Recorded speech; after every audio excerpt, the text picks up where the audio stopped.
Hello hello hello hello. तो welcome class 11 का नया फर्स्ट केमिस्ट्री का चैप्टर है हमारा। The chapter name is some basic concept of chemistry class 11। तो आज हम ये चैप्टर वन शॉट में कवर करने वाले हैं with all explanation with concept clarity. भाई ये मैंने तो लिखा नहीं कि व्हाट इज केमिस्ट्री है ना। केमिस्ट्री क्या है ये तुम्हारे चैप्टर की स्टार्टिंग में ही दिया है। तो अब मेरा मन नहीं कर रहा है तो खाने का ऐसा कुछ नहीं है। तो केमिस्ट्री क्या है? केमिस्ट्री एक साइंस की ब्रांच है। आप सीधी बात है, साइंस की ब्रांच है जो composition and the structure of matter के ऊपर बनी है, जो हमारे एटम मॉलिक्यूल इन सबके स्ट्रक्चर इन सबकी प्रॉपर्टीज़ को देखती है और हमें बताती है और हमारा सिलेबस बढ़ाती है। ठीक है, वैसे बहुत हेल्प करती है हमारी केमिस्ट्री। हेल्पफुल है, मेडिसिन बनाने में हेल्प करती है। मेडिसिन के साथ साथ जो हमारे कहते हैं थेरेपीज़ वगैरह उनमें हेल्प करती है, वाटर को क्लीन करने में हेल्प करती है, खाने में काम आती है। नमक नहीं खाते थे तो बस आगे बढ़ते हैं। केमिस्ट्री समझ में आ गई। ब्रांचेज ऑफ केमिस्ट्री, केमिस्ट्री की तो वैसे बहुत ब्रांच है। ठीक है, बस तुम्हें तीन ही ब्रांच करनी है, organic, inorganic, physical. Organic chemistry में हम सिर्फ कार्बन से रिलेटेड कंपाउंड्स के बारे में पढ़ेंगे। ठीक है, इनऑर्गेनिक में हम क्या पढ़ेंगे? कार्बन को हटा के बाकी सबके बारे में पढ़ेंगे, जो हमारे अर्थ क्रस्ट के अंदर पाए जाते हैं सारे मिनरल्स, उनके बारे में पढ़ेंगे। और फिजिकल में हम इस चीज़ों के कहते हैं फिजिकल प्रिंसिपल्स जो दिए गए हैं हमें, पॉस्टुलेट्स जो दिए गए हैं हमें, जो लॉस हमारे पास आए हैं, उन सब लॉस के बारे में पढ़ेंगे इसमें। ठीक है, तो बस ये सब याद करने की चीज़ें नहीं क्या आते हैं, याद करने की समझने की चीज़ें। ठीक है, हाँ यहाँ से स्टार्ट करते हैं पढ़ना। तो मैटर क्या है? सबसे पहले स्टार्ट होता है मैटर या मैग्नेचर। मैटर क्या होता है? कोई भी चीज़ जिसके पास मास है और वो स्पेस ऑक्यूपाई कर रही है, जरा सी ही सही पर स्पेस ऑक्यूपाई कर रही है, उसे हम बोलते हैं मैटर है। ठीक है, मैटर लिविंग चीज़ें भी हो सकती हैं और नॉन लिविंग भी हो सकता है। हम इन्हें देख भी सकते हैं, वी कैन सी और नॉट। ये समझ आइए कि anything is not a matter. जैसे तुम सब यहाँ पे बहुत सारी चीज़ देख सकते हैं, नहीं देख सकते, मैटर है नहीं। तो क्या चीज़ है जो नॉन मैटर है? ऐसे क्या चीज़ है जो नॉन मैटर है? तो इसके अंदर आ जाएगा feeling. Feeling is a non matter. तुम्हारे दिल में दुख हो रहा है और आप कहते हैं गुस्सा, गुस्सा, क्राइंग, लाफिंग, लविंग, केयरिंग, ये सब क्या है? इमोशंस हैं जो कि नॉन मैटर में काउंट हो। तो मैटर क्या चीज़ है? जो भी चीज़ जो भी जगह घेरती है उसे मैटर बोलते हैं। ये अंगूठी दिखिए, ये अंगूठी चाहे इतनी सी जगह घेर रही है, इसका चाहे 0.0 कुछ वजन ही है, पर ये मैटर है। ठीक है, आसपास गैस है, ये भी मैटर है। हवा है, ये भी मैटर है। ठीक है, मैटर का कॉन्सेप्ट हो गया है इसका क्लियर। क्या होता है मैटर? मैटर की ना दो क्या कहते हैं प्रॉपर्टीज़ होती हैं, physical properties and chemical properties. एक बार बोले ये रुको। हाँ, हम्म।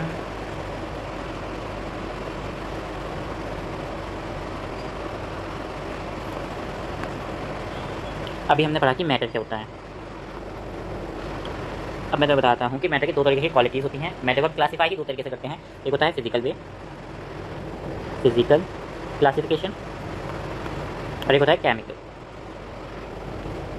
ये बोलो दो तरीके की प्रॉपर्टी होती है उसकी। मैटर दो तरीके की प्रॉपर्टी शो करता है, physical properties except chemical properties, ये सब दोनों करता है। ठीक है, फिजिकल में क्या है? फिजिकल में हम और क्लासीफाई कर सकते हैं मैटर को, सॉलिड, लिक्विड और गैस। इन तीन वे में हम और क्लासीफाई कर सकते हैं फिजिकल में। ठीक है, केमिकल में हम कैसे क्लासीफाई कर सकते हैं? केमिकल के अंदर क्लासिफिकेशन करने के लिए हमारे पास दो तरीके के मैटर आ जाते हैं। एक होता है हमारा प्योर सब्सटेंस,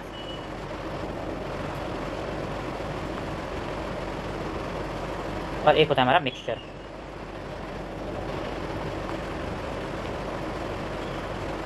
ठीक है, तो देखो फिजिकली तो यहाँ पे खत्म हो जाता है। ठीक है, केमिकली पे आ जाते हैं कि जो हमारा मैथ में केमिकली जो होते हैं वो दो तरीके के होते हैं, प्योर सब्सटेंस और मिक्सचर। जो हमारा प्योर सब्सटेंस होता है उसके अंदर भी दो तरीके की वैरायटी आती हैं, दो तरीके की। कलर बता लेते हैं। दो तरह की प्रॉपर्टीज बोले तो एक होती है एलिमेंट, और दूसरी हमारी होती है कंपाउंड। तो बात कर ले मिक्सचर की। मिक्सचर के अंदर भी दो तरीके के मिक्सचर आते हैं, होमो जीनस, इन सब के बारे में पढ़ेंगे। रुको,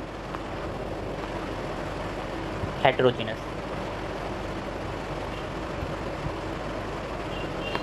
एलिमेंट में भी हमारे पास दो, उसमें भी क्या कहते हैं डिवाइडेशन होती है। एलिमेंट होते हैं हमारे तीन पार्ट में डिवाइड होते हैं।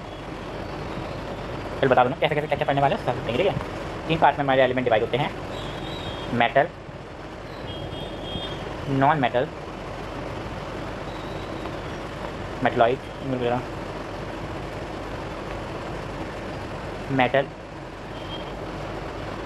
Non metal, metalloid.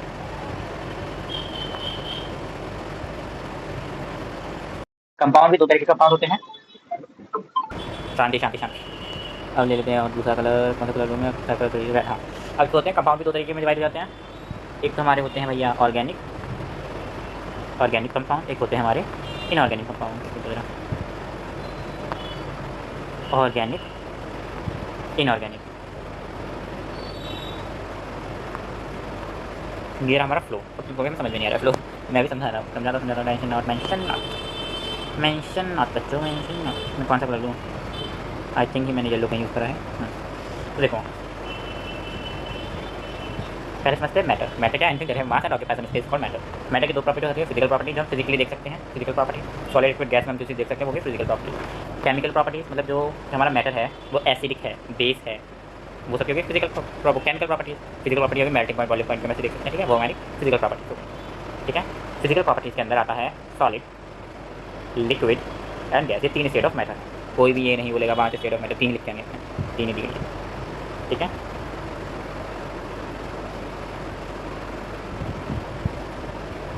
सबको येलो से कर देते हैं, फिर आते हैं प्योर सब्सटेंस। प्योर सब्सटेंस इसके अंदर आते हैं, प्योर सब्सटेंस आते हैं केमिकल के अंदर, है ना, हमारे जो केमिकल प्रॉपर्टीज है उसके अंदर आते हैं प्योर सब्सटेंस और मिक्सचर। ठीक है, प्योर सब्सटेंस फर्दर दो पार्ट में डिवाइडेड है। एक हो गया हमारा एलिमेंट, एक हो गया हमारा एलिमेंट और दूसरा हो गया हमारा कंपाउंड। ठीक है, एलिमेंट फर्दर हमारा तीन पार्ट में डिवाइडेड है, मैटर, नॉन मैटर, मेटलॉइड। तो इन्हें बाद में डिवीजन करने के पहले एरो लगा दें, एरो अपने हाथों करवा देते हैं। इस कलर आई थिंक मैंने ब्लू भी कहीं यूज़ करा है। Solid, liquid, gas. Chemical properties दो हिस्सों में डिवाइडेड हैं, मिक्सचर में और pure substance. Pure substance element और कंपाउंड के अंदर डिवाइडेड है। मिक्सचर हमारा होमोजीनस और हेट्रोजीनस के अंदर डिवाइडेड है। हमने जीनस में मिक्सी को बात मिलकर होमोजीनस, हेट्रोजीनस। एलिमेंट हमारे होते हैं metal, metal, non metal, metalloid. ठीक है, एलिमेंट होते हैं metal, non metal, metalloid. Compound हमारे होते हैं ऑर्गेनिक या inorganic. Organic, organic and inorganic. Organic and inorganic, ये हमारा फ्लो चार्ट सबको दिख गया। ठीक है, अब इसकी तरह साथ से पढ़ाई करना स्टार्ट करते हैं। फिजिकल प्रॉपर्टी में कौन कौन सी होती हैं जिन्हें हम फिजिकली देख सकते हैं, कलर देख लेंगे, मेल्टिंग पॉइंट। केमिकल प्रॉपर्टी हम केमिकली देख सकते हैं, एग्जाम्पल एसिडिक, एसिड हो गया, बेस हो गया। ठीक है, ठीक है, ये सब चीज़ें होती हैं। ये होगा फ्लो चार्ट। अब समझते हैं हम केमिकल प्रॉपर्टी के हमारे तीन चीज़ें हैं, सॉलिड, लिक्विड, गैस। ये तीनों चीज़ों को हम समझने वाले हैं अच्छे तरीके से। पूछा जाएगा नहीं क्वेश्चन, इतना कुछ फास्ट आएगा नहीं, फिर भी समझेंगे। सॉलिड,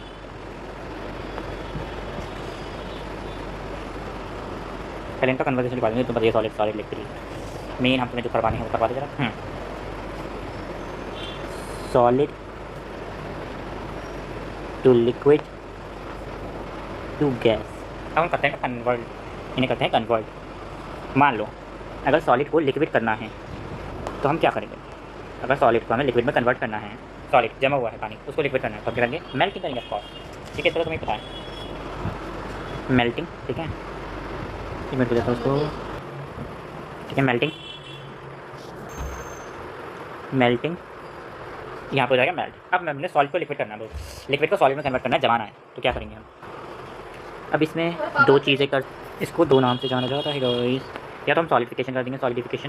ठीक है, सॉलिडिफिकेशन। ठीक है, या तो हम सॉलिडिफिकेशन कर देंगे, या फिर एक और नाम से फ्रीजिंग। या तो हम फ्रीजिंग कर देंगे। ठीक है, तो फ्रीजिंग भी लिख सकते हो, सॉलिडिफिकेशन भी लिख सकते हो, मेल्टिंग या फ्यूजन भी लिख सकते हो, है ना, जो तुम्हारा मन करे लिख लो।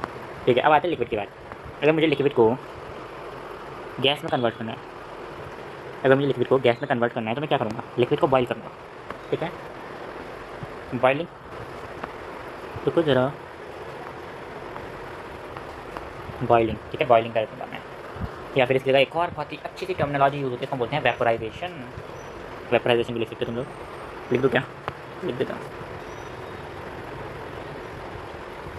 वेपर, जगह नहीं है तो धीरे धीरे समझ नहीं तुम लोग, अब 11th में आ चुके हो। हाँ, ठीक है, अब मुझे गैस को जो है ना वो लिक्विड में कन्वर्ट करना है। अब गैस को लिक्विड में कैसे कन्वर्ट करेंगे? उस प्रोसेस को तो बोलते हैं, उस प्रोसेस को बोलते हैं, सोचो कंडेंसेशन। कंडेंसेशन कर देंगे ना हम, उस प्रोसेस का नाम ही बड़ा है गाइस। मैं क्या करूँ? कंडेंसेशन,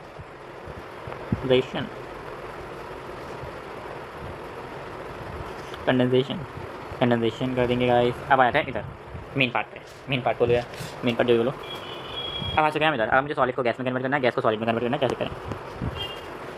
कौन को माना पड़ेगा क्या? होगा ठीक है। सबसे पहले मुझे सॉलिड को गैस में कन्वर्ट करना है डायरेक्ट, बिना लिक्विड करके, बिना लिक्विड के डायरेक्ट करना है। ठीक है, तो हम क्या करेंगे जब हमें सॉलिड को डायरेक्ट कन्वर्ट करना है गैस में, उसको बोलते हैं सब्लिमेशन।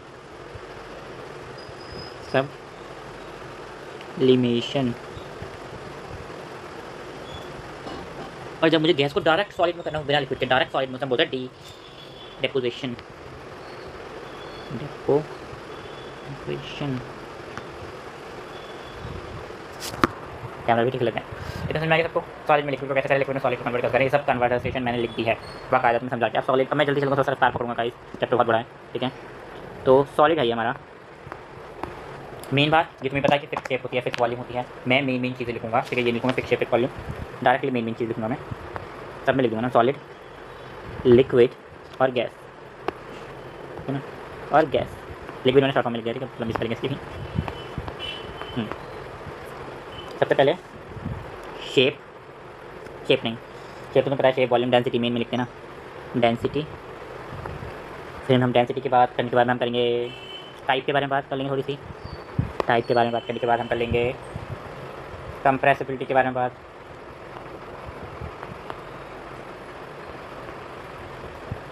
कंप्रेसिबिलिटी, चलो सॉलिड, सॉलिड में जो डेंसिटी ये बता मुझे कौन बताएगा? हाई होती है मैक्स। इग्नोरिंग गाइस, इग्नोरिंग, चलो मुझे इग्नोर मत करो। ये बहुत हाई होती है, मैक्स होती है इसमें डेंसिटी। ठीक है, और जो हमारी लिक्विड है, लिक्विड में कैसे होती है? लिक्विड में हमेशा मीडियम होती है डेंसिटी।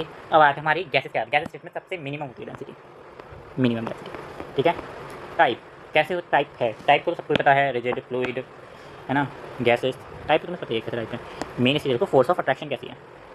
Force of attraction. ठीक है, हाँ, तो फोर्स ऑफ अट्रैक्शन सॉलिड में होती है वो मैक्स होती है। सॉलिड ऐसे चिपके चिपके होते हैं, कोई स्पेस नहीं होता, है ना, तो इसमें तो भैया मैक्स होती है। लिक्विड हल्के से खुली होती है ना, तो इसमें मीडियम लिख दो भाई, या मॉडरेट लिख दो, मीडियम लिख दो। और हमारी जो गैस होती है वो सबसे दूर होती है, मिनिमम होती है। मैं ये ई लगेगी बहुत से लोगों को, आई है वो मिनिमम होती है। ठीक है, आता है कंप्रेसिबिलिटी। सॉलिड को हम बिल्कुल ही कम कंप्रेस कर सकते हैं, निगेटिव। ठीक है, ये कंप्रेसिबल नहीं है ज़्यादा। ठीक है,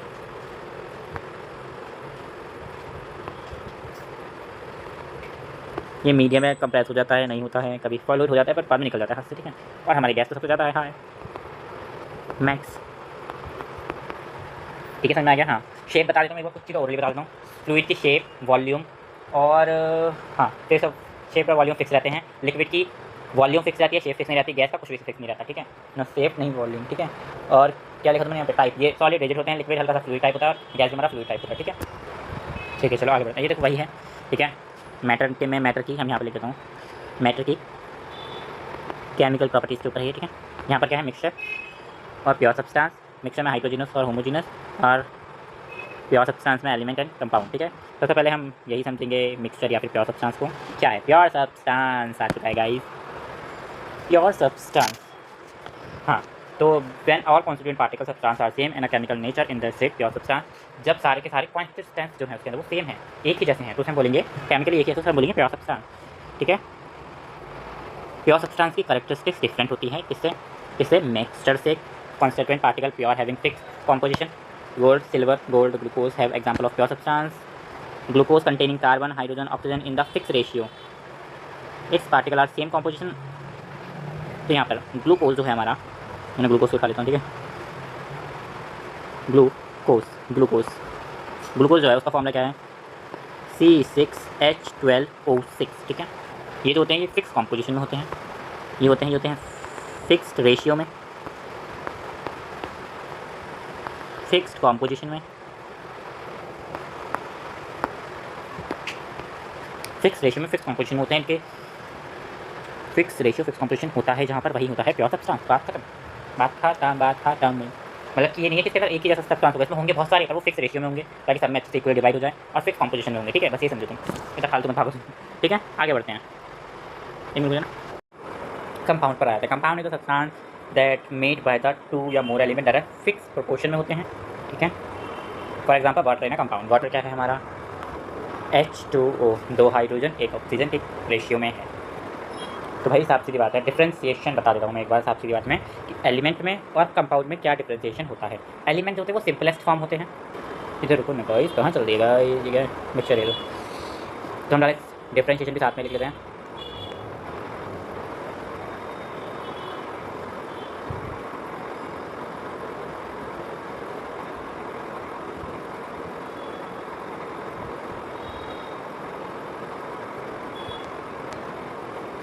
ठीक है, सबसे पहले आते हैं एलिमेंट पर। सबसे पहले एलिमेंट्स को समझते हैं। ठीक है गाइस, एलिमेंट से स्टार्ट करेंगे।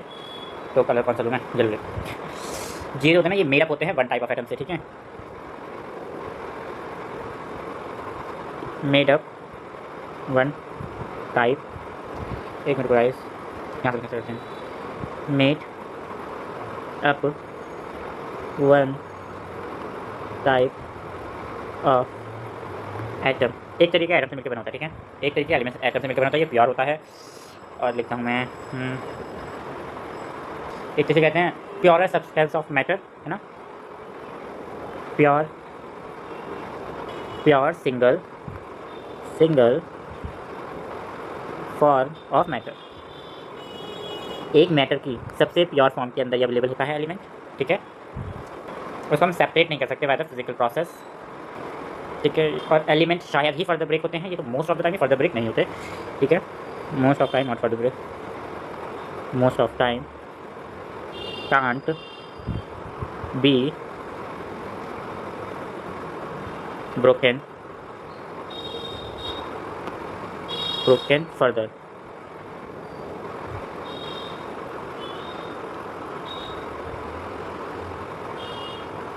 मोस्ट ऑफ द टाइम इनको हम फर्दर ब्रेक नहीं कर सकते। अब आगे आ जाते हैं एग्जांपल की बारी। लिख लो oxygen, hydrogen, helium, lithium, beryllium, ये सब हमारे एलिमेंट की तरह और क्या है, और में एलिमेंट की तरह और क्या है। ठीक है, क्लियर गाइस, क्लियर। अब आ जाते हैं हमारे नेक्स्ट जो है वो है कंपाउंड के ऊपर। ठीक है, ये अब ये इसके ऊपर डिपेंड करता है guys. Can be made up of atom और मॉलिक्यूल। अब जॉन्ट्री से किसी को मॉलिक्यूल नहीं पता है, मैं बता दूंगा अभी। जब दो एटम मिल जाते हैं ना, उसे बोलते हैं मॉलिक्यूल। ठीक है, हाइड्रोजन का और ऑक्सीजन का मैं एटम मिला, H2O बनाया, उसे बोलेंगे मॉलिक्यूल। ठीक है, कॉन्सेप्ट क्लियर क्लियरिटी। जैसे कि हमने बात की थी कि वन काइंड ऑफ मैटर होंगे, can be a different atom. ठीक है, made by different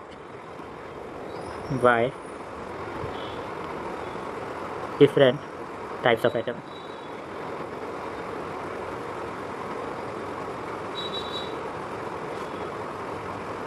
different types of atom के अंदर बना सकते हैं।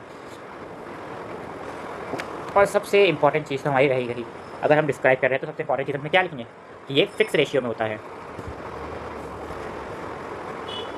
Combining in fixed ratio, fix ratio में होता है। एग्जाम्पल लिख लेते हैं भाई। अब एग्जाम्पल NaCl लिख लो, या फिर लिख लो H2O गाइस, NaCl। ठीक है, ये रहा बस। टेबल का स्क्रीनशॉट लेना है तो ले लो, वरना ग्रुप पे मिल जाएगा, बात खत्म, टेलीग्राम। अब आते हैं मिक्सचर के ऊपर, है ना। अभी तो हमने अपार्ट ऑफ बात क्या क्या कर ली हमने, अभी हमने बात कर ली डिस कंपोनेंट की। इस कंपोनेंट को पूरे और अच्छे तरीके से समझ लेते हैं, उसके बाद ही ज़्यादा कहीं और बात करके। तो ठीक है, एलिमेंट की बात कर ली, मेटल और नॉन मेटल मेटलॉइड्स रह रहे हैं। ये तुम्हारे सिलेबस में इतना डीप में नहीं दिया है, वैसे मैंने लिया भी नहीं, इसी वजह से मैंने लिया भी नहीं गाइस, तो ज़्यादा कोई फालतू चीज़ नहीं है। मैं यहीं पर डिस्क्राइब कर देता हूँ। मेटल वो होते हैं जो इलेक्ट्रिसिटी कंडक्ट कर सकते हैं, नॉन मेटल जो होते हैं वो इलेक्ट्रिसिटी कंडक्ट नहीं कर सकते। और मेटलॉइड बीच के होते हैं, कभी करते हैं कभी नहीं करते, इनकी मर्जी। ठीक है, और क्या कहते हैं, और मैं बताऊँ तो मेटल सोनोरस होते हैं, डक्टाइल होते हैं। ये सब चीज़ें क्लास 9 में पढ़ के आ चुके हैं ना। Non metal non sonorous non ductile होते हैं। ठीक है, सॉलिड स्टेट में पाए जाते हैं metal, non metal non solid state में पाए जाते हैं, मेटलॉइड बीच में पाए जाते हैं, हो भी सकते हैं नहीं भी सकते हैं। ठीक है, तभी तरह आया था ये तो तुम बेसिक चीज़ें तुम पढ़ रखी है। ठीक है, अब आते हैं कंपाउंड होते हैं, एक होते हैं ऑर्गेनिक कंपाउंड, एक होते हैं इनऑर्गेनिक कंपाउंड। तो जो हमारे ऑर्गेनिक कंपाउंड होते हैं ना, वो हमारे हाइड्रोकार्बन के बने होते हैं।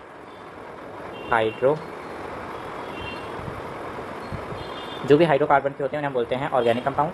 और इनऑर्गेनिक पर कोई भी एग्जांपल लिख लो, NH4, कोई भी एग्जांपल, NH2 लिख लो, NH2, कोई भी एग्जांपल। इससे क्वेश्चन नहीं आता है बेसिकली। ठीक है, जो बता दिया मैंने, इनके बारे में तुम पढ़ते रहोगे, पूरी केमिस्ट्री के ऊपर तुम क्या बात करते हो भाई। ठीक है, पूरी केमिस्ट्री के ऊपर है। नेक्स्ट आता है हमारे mixture. Mixture constant many particles, mixture एक पार्टिकल कंटेंट निकाला। यहाँ पर मैं डायरेक्ट एनसीईआरटी के पैराग्राफ उठा लिया, कुछ जगह में लगा एनसीईआरटी की लाइन थोड़ी सी ट्विस्टेड है, वहाँ पर मैंने सिंपल फॉर्म में लिख दिया है, वरना मैंने डायरेक्ट पैराग्राफ उठा लिया। ठीक है। A mixture can be contribute particle two or more pure substance which may be present in any ratio. Mixture के अंदर कोई फिक्स रेशियो नहीं होता। हम बात कर रहे हैं भाई साहब मिक्सचर की। इसमें कोई फिक्स रेशियो नहीं होता, ये बात याद रखनी, नॉट फिक्स्ड रेशियो। कॉम्बिनेशन का कोई फिक्स रेशियो नहीं है, कोई फिक्स रेशियो नहीं होता कॉम्बिनेशन का। ये 1 या 1 से ज़्यादा, मोर 1 कैसे सकते हैं ना, मिक्सचर बनाना तो मोर ही होगा, 1 से ज़्यादा। ठीक है, more than 1, more than 1। Substance इसके अंदर मुझे सब्सटेंस प्रेजेंट होते हैं। ये कुछ कैरेक्टरिस्टिक्स हैं जो आपको याद होनी चाहिए। ठीक है, मोर देन 1 2 और मोर देन यही यहाँ पर। ठीक है, सब्सटेंस प्रेजेंट होते हैं, may be present in any ratio, it will be composition of variation to variable. Pure substance forming mixture are called its component.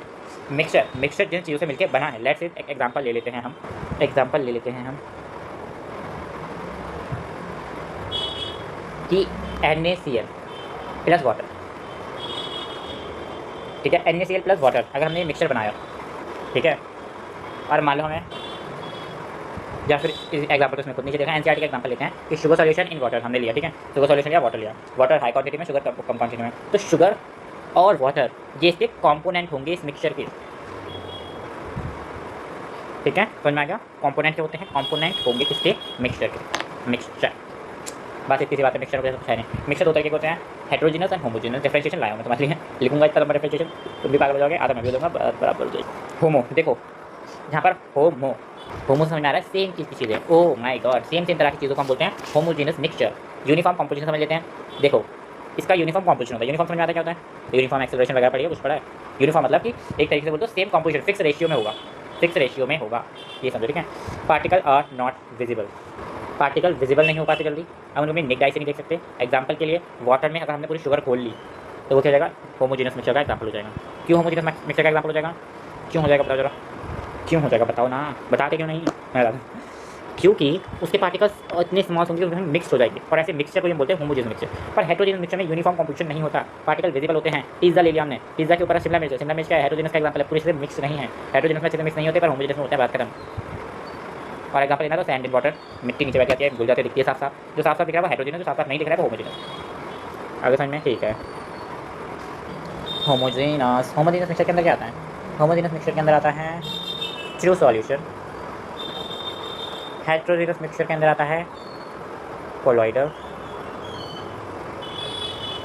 And suspension. भूल गए, कोई बात नहीं, मैं याद दिला दूंगा। मैटर को हम और डिवाइड कर देते हैं, true solution, colloidal and suspension.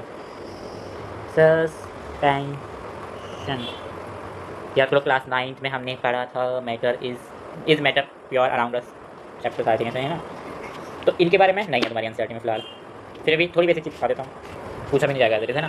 तो हमारे इन्हें किस बेसिस पे डिवाइड करा गया है, इन्हें पार्टिकल के साइज पे बेसिस पे डिवाइड करा गया है। हम इसे अलग कर सकते हैं नहीं, इनके बेसिस पे डिवाइड करा गया है। ठीक है, तो देखो भाई, जब हमारा ट्रू सॉल्यूशन है वो एकदम क्लियर होता है और 1 nm से छोटा होता है। ठीक है, जो हमारा कोलॉइडल है वो 1 to 1000 nm के बीच में होता है। 1 to 1000 नहीं 1000 नहीं 100, सॉरी 1 to 100 nm के बीच में होता है तुम्हारा कोलॉइडल सॉल्यूशन, जो कि क्या होता है, क्लाउडी सा होता है। क्लाउडी मतलब कि सफ़ेद क्लाउडी सा। और सस्पेंशन मोर देन 100 nm। ठीक है, और ये भी क्लाउडी होता है। ठीक है, बस इतने जालो से ज़्यादा नाम। Metric system on the based of decimal system, metric system की बेस्ड डेसिमल सिस्टम में SI unit international system of unit बोलते हैं। ऐसा यूनिट की full form, SI unit in France France में देखो साफ सीधी बात, हम generally general conference on weight and measurement CGPM from conference general. अब यहाँ पे बात हो रही है मैट्रिक सिस्टम की। मैट्रिक सिस्टम जो कि डेसिमल सिस्टम से आया है, वो आया हमारे ऐसा यूनिट की वजह से। ऐसा यूनिट की वजह से क्यों आया भैया, क्या करा ऐसा यूनिट ने कि इसको लाना, कुछ ही नहीं करा SI यूनिट ने। अब क्या कहते हैं, हर जगह अलग अलग चीज़ चल रही थी भैया, हर जगह अलग चीज़ चल रही थी। कोई अपना सिस्टम चला रहा था, कोई ब्रांच से नाप रहा था, कोई मीटर में नाप रहा था, कोई किलोमीटर में नाप रहा था, कोई लीटर में नाप रहा था, सब अलग चला रहा था। हमने सोचा स्टैंडर्ड रख देते हैं, स्टैंडर्ड को हमने बोला SI यूनिट। तो हमने ये कुछ स्टैंडर्ड सिंबल्स रखें, जो होने वाला लेता हूँ मैं आपको। तो देखो सबसे पहले कुछ 1 2 3 4 5 6 7 7 थे, या करने में ये 7 के 7 अनफॉर्चुनेटली। सिंबल्स भी इनके याद कर लेना है और ऐसा यूनिट के सिंबल्स भी याद कर लेना है, ऐसा जो लिखा है क्या वो भी याद कर लेना है, ठीक है। लेंथ को हम एल से डिनोट करते हैं, इसकी ऐसा यूनिट मीटर है, मीटर को हम एम से डिनोट करेंगे, ठीक है। मास को हम एम से डिनोट करते हैं, किलोग्राम में नापते हैं, केजी में लिखेंगे। टाइम को हम स्मॉल टी में लिखेंगे, जिस भी स्मॉल में चला, ठीक है। टाइम को हम स्मॉल टी में लिखेंगे, नापेंगे हमने सेकंड में, ठीक है। इलेक्ट्रिक करंट को हम एम्पियर में लिखते हैं, आई से डिनोट करते हैं इलेक्ट्रिक करंट को, उसका ऐसा यूनिट एम्पियर है, ठीक है। थर्मोडायनामिक्स टेम्परेचर को हम टी से रिप्रेजेंट करते हैं, केल्विन इसकी ऐसा यूनिट है। अमाउंट ऑफ सब्सटेंस को हम एन से डिनोट करेंगे, इसको हम मोल बोलते हैं, इसका ऐसा यूनिट भी मोल है, ठीक है। और ये इंटेंसिटी को हम आई के नीचे वी की तरह यूज़ करते हैं, ठीक है। कैंडेला इसकी ऐसा यूनिट है, हाँ इलेक्ट्रोफाइट, ठीक है। अब ये क्या है इसके बगल वाला, अच्छा कैमरा बड़ा भी सकता है इस, अब इसके बगल में तुम देख सकते हो प्रीफिक्स दिया है एसआई सिस्टम का, ठीक है। तो ये क्या, ये तुम्हें याद करना है, पूरा याद नहीं करना है, पूरा याद नहीं करना है, पूरा याद नहीं करना है। मैं इसको थोड़ा जूम कर देता हूँ सब मित्रा, ये कुछ याद करने जैसे 10 की पावर -9 नैनो होता है, 10 की पावर -6 माइक्रो होता है, 10 की पावर -3 मिली होता है, ऐसे करके 10 की पावर -2 सेंटी होता है, 10 की पावर -1 डेसी होता है, 10 डेका होता है, 10 की पावर 2 हेक्टा होता है, 10 की पावर 3 किलो होता है, 10 की पावर 6 मेगा होता है, ठीक है। थोड़े से देख लेते ज़्यादा देखने चलो टाइम फालतू में कोई आया लगता है। Mass and weight next topic है, तब खास क्वेश्चन आते नहीं, फिर भी बहुत ही भी चल रहे हैं, तो स्टार्ट करते हैं फायर की तरफ। मास क्या होता है, मास होता है कि एक ये बॉडी है, मान लो इस बॉडी के अंदर कितना मैटर प्रेजेंट है उसको हम बोलेंगे मास, साफ सीधी बात है। Mass of a substance is amount of matter present in it, साफ सीधी बहुत सिंपल सी डेफिनेशन लिखी थी मैंने, पैराग्राफ डाल दिया दैट। और वहीं पर बात करें वेट की, ठीक है। तो मास क्या हो गया, एक बॉडी है उसके अंदर कितना मैटर प्रेजेंट है उसको बोलेंगे मास, ठीक है, ठीक है। अब वेट क्या होता है, वेट होता है कि भाई जो हमारी ग्रेविटी है उस ऑब्जेक्ट पे कितना फोर्स लगा रही है उसे हम बोलते हैं वेट। ये एक ऑब्जेक्ट है ज़मीन पर खड़ा है, अब ग्रेविटी इसको नीचे रखे हुए हैं, ग्रेविटी में नीचे रखे हुए तो आसमान में उड़े होते हैं, तो ग्रेविटी कितना फोर्स लगा रही है तुम्हारे ऊपर, जो तुम्हारे मास इस पर कितना फोर्स लगा रही है उसी को हम बोलते हैं वेट, समझ में आ गया। तो mass of the substance are constant, mass constant रहता है, पर जो हमारा वेट है वो हर जगह चेंज होता है, ग्रेविटी की वैल्यू चेंज होती है, ग्रेविटी चांद पर कुछ और होगी, यहाँ पर कुछ और है, वहाँ कुछ और होगी, ठीक है। तो ग्रेविटी की वैल्यू चेंज होती है, वरना मास तो कांस्टेंट रहता है, ठीक है। तुम्हें समझाने के लिए मैंने बनाया था फॉर्मूला लिखा हुआ वेट का, weight equal to m multiply by g की वैल्यू 10 ले सकते हो इजी कैलकुलेशन के 9.8। डेंसिटी टू प्रॉपर्टीज मास और वॉल्यूम है, हमें अभी डिस्कवर वॉल्यूम मास को हम समझा, वॉल्यूम को डेंसिटी क्या होती है, मास अपॉन वॉल्यूम होती है, ठीक है। इसका फॉर्मूला याद होगा क्लास 9 में पढ़ा, मुझे याद नहीं, कोई बात नहीं। डेंसिटी मास अपॉन वॉल्यूम होती है, density of substance is the amount, ठीक है, समझ में आ गया। Density of substance is its amount of mass per unit volume, ऐसा unit of density is the K G metre minus cube, ठीक है। तो ऐसा ही यूनिट ऑफ डेंसिटी निकालने के लिए ऐसा यूनिट ऑफ मास लेंगे, ऐसा यूनिट ऑफ वॉल्यूम लेंगे। हम मास किस में लेते हैं, केजी में, वॉल्यूम किस में लेंगे, मीटर में। डिवाइड करेंगे तो आ जाएगा मेरा कि डिवाइड करने पे m3 को है, कुछ लोग तो ये सोचते जाते हैं भाई, मैंने अपने टाइम में सोचा था केजी बाय मास क्यूब। अब मास क्यूब को ऊपर लेके जाएंगे तो इसकी साइन है वो क्या हो जाएगा, माइनस हो जाएगा, तो केजी -3, वरना ऐसे लिख सकते हो तुम केजी माइनस क्यूब मतलब नीचे, ठीक है।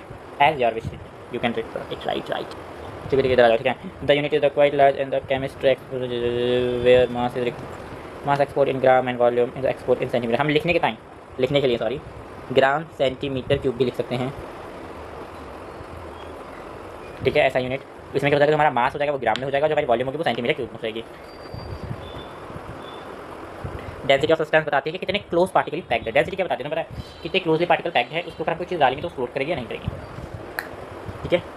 टेम्परेचर पारा इतना हाई हुआ कि थर्मामीटर टूट गया, ठीक है। टेम्परेचर क्या है, टेम्परेचर सबको पता है, ज़्यादा ठंडा होना है गर्म होना टेम्परेचर, ठीक है, माहौल का, एनवायरमेंट का, ठीक है। जानी जो बतानी डेफिनेशन आती है नहीं, ठीक है, ये बता दिया।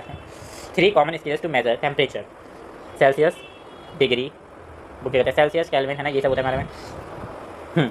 तो देखो अगर हमें फ़ारेनहाइट को केल्विन में कन्वर्ट करना है, या फिर मान लो केल्विन को सेल्सियस में कन्वर्ट करना है, तो क्या करना होगा। तो देखो ये सब पता है कि अगर हमें ये +9 करके है, केल्विन को सेल्सियस में कन्वर्ट करना है तो 273 प्लस कर दो, केल्विन सेल्सियस को केल्विन में करना है तो 273 माइनस कर दो, है ना। तुम्हारे में एक और चीज़ दी है भाई, वो मैं लिखवा देता हूँ। हाँ, F equal to 9/5 Celsius plus 32, लोग एक्स्ट्रा फार्मूला गाइस, ठीक है। ये हो गया हमारा सेल्सियस में कन्वर्ट करने का तरीका। Done done done done done done. Numericals में इस लेक्चर में नहीं कर पाऊंगा, वैसे बहुत लंबा लेक्चर हो जाएगा। ये न्यूमेरिकल्स के लिए इसके जितने भी कॉन्सेप्चुअल क्वेश्चन है न्यूमेरिकल के लिए अलग वीडियो की सारे 1 marks 2 marks 3 marks 5 marks 10 marks 20 marks तक अलग है, ठीक है। साइंटिफिक नोटेशन एक और बहुत इंपॉर्टेंट टॉपिक है, इन सबसे मास वगैरह हो गए या फिर टेम्परेचर वगैरह वैसे क्वेश्चन आते नहीं ज़्यादा, साइंटिफिक नोटेशन पूछ ली जाती है, तो ध्यान से सुनो। साइंटिफिक नोटेशन क्या है कि बड़े बड़े नंबर होते हैं, उन नंबर को कंप्रेस फॉर्म में लिखना ही साइंटिफिक नोटेशन होती है, ठीक है। वैसे तो हम n मल्टी, तो इसका फॉर्मूला क्या होता है, a मल्टीप्लाई बाय 10n, ये रहा 10 की पावर n, ये जो होता है ना ये ऐसे सीन ये दर्शाता है 10 की पावर, ठीक है। वे जो हमारा a है वो 1 से 10 के बीच में होना चाहिए, ठीक है। इस कोर्स को ऑफिशेंट n जो हमारा इंटीजर होना चाहिए जिसको हम बोलते हैं एक्सपोनेंट, और 10 इज हमारा बेस है, ठीक है। ये देखो बड़ी ही सारी चीज़, rules for scientific nutrition, scientific nutrition के रूल्स क्या क्या हैं पहले ये जान लो। The coefficient a should be between 1 and 10, ठीक है, मैंने बता दिया था। एक्सपोनेंट पॉजिटिव होना चाहिए for large and negative for small, small है तो नेगेटिव, लार्ज है तो पॉजिटिव होना चाहिए। एक्सपोनेंट क्या होगा समझाऊंगा अभी। To convert a number to a scientific notation move the decimal point left right, यही फालतू से रूल आते हैं लिखने के लिए, तो तुम चिल मारो गाइस, चिल मारो ना गाइस। देखो पहले कन्वर्सेशन करते हैं, ठीक है, साइंटिफिक नोटेशन का लार्ज नंबर करते हैं फिर स्मॉल में करते हैं, मैं करके दिखा दूँ। पहले ये पहला क्वेश्चन है हमारा 2 3 4 1 2 3, इसको हम साइंटिफिक नोटेशन में करेंगे, हमारा लार्ज नंबर है। या फिर तो होमवर्क में दे दूँ, ये होमवर्क में देते हैं यार, पहले करा दो ये सोच रहे हैं, फिर दूसरा नंबर ले लेंगे, दूसरा नंबर ले लेंगे, दूसरा नंबर ले लेंगे। अब दूसरा नंबर कौन सा लेगा भाई, चलो एग्जाम्पल के लिए लेते हैं 2 7 6, क्या ये लेगा भाई, लेते हैं हाथ में है ना, कौन सा कितना, ये ले लेते हैं 2 3 4 000। तो इसमें क्या करते हैं देखो, सबसे पहले क्या करना है, move the decimal point between the 1 to 10 number के बीच में मूव करना है डेसिमल पॉइंट को। डेसिमल पॉइंट मैं कहीं भी रखूँ, ठीक है, मैं कहीं भी रखूँ पर वो 1 से 10 के बीच में होना चाहिए। ये 23 1 और 10 से बड़ा है तो मैं यहाँ तो रख नहीं सकता, मैं रहूँगा 2.34, जीरोस नहीं लगाएंगे, जीरोस नहीं लगाएंगे, मेन नंबर जीरो नहीं रखा, ठीक है। उसके बाद कर दो मल्टीप्लाई का साइन लगा के लिख दो 10, 10 हमारा बेस है। अब n कितने होंगे, डेसिमल कितना मूव करा, डेसिमल यहाँ पे था 1, ये रहा डेसिमल, ठीक है, 1 2 3 4 5, ठीक है, 5 नंबर डेसिमल मूव करा, 10 की पावर 5, 10 की power 5, it is the scientific notation, ठीक है। अब मैंने यहाँ पे 5 लगा दिया है गाइस, अब ये नीचे वाला देख लेते गाइस। अब ये देख लेते हैं स्मॉल डिजिट नंबर्स का कैसे करेंगे। तो क्या है नंबर 4050123, ठीक है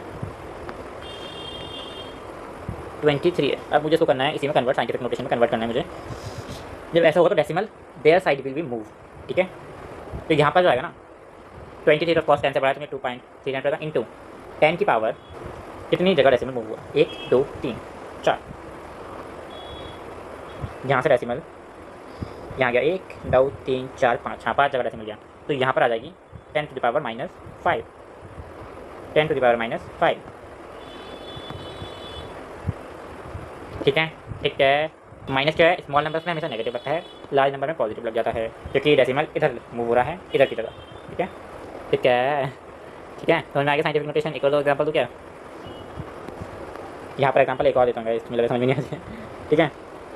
2 7 6 1 2 3 4 5 6 7, अब मुझे इसको लिखने में कैसे दूँगा,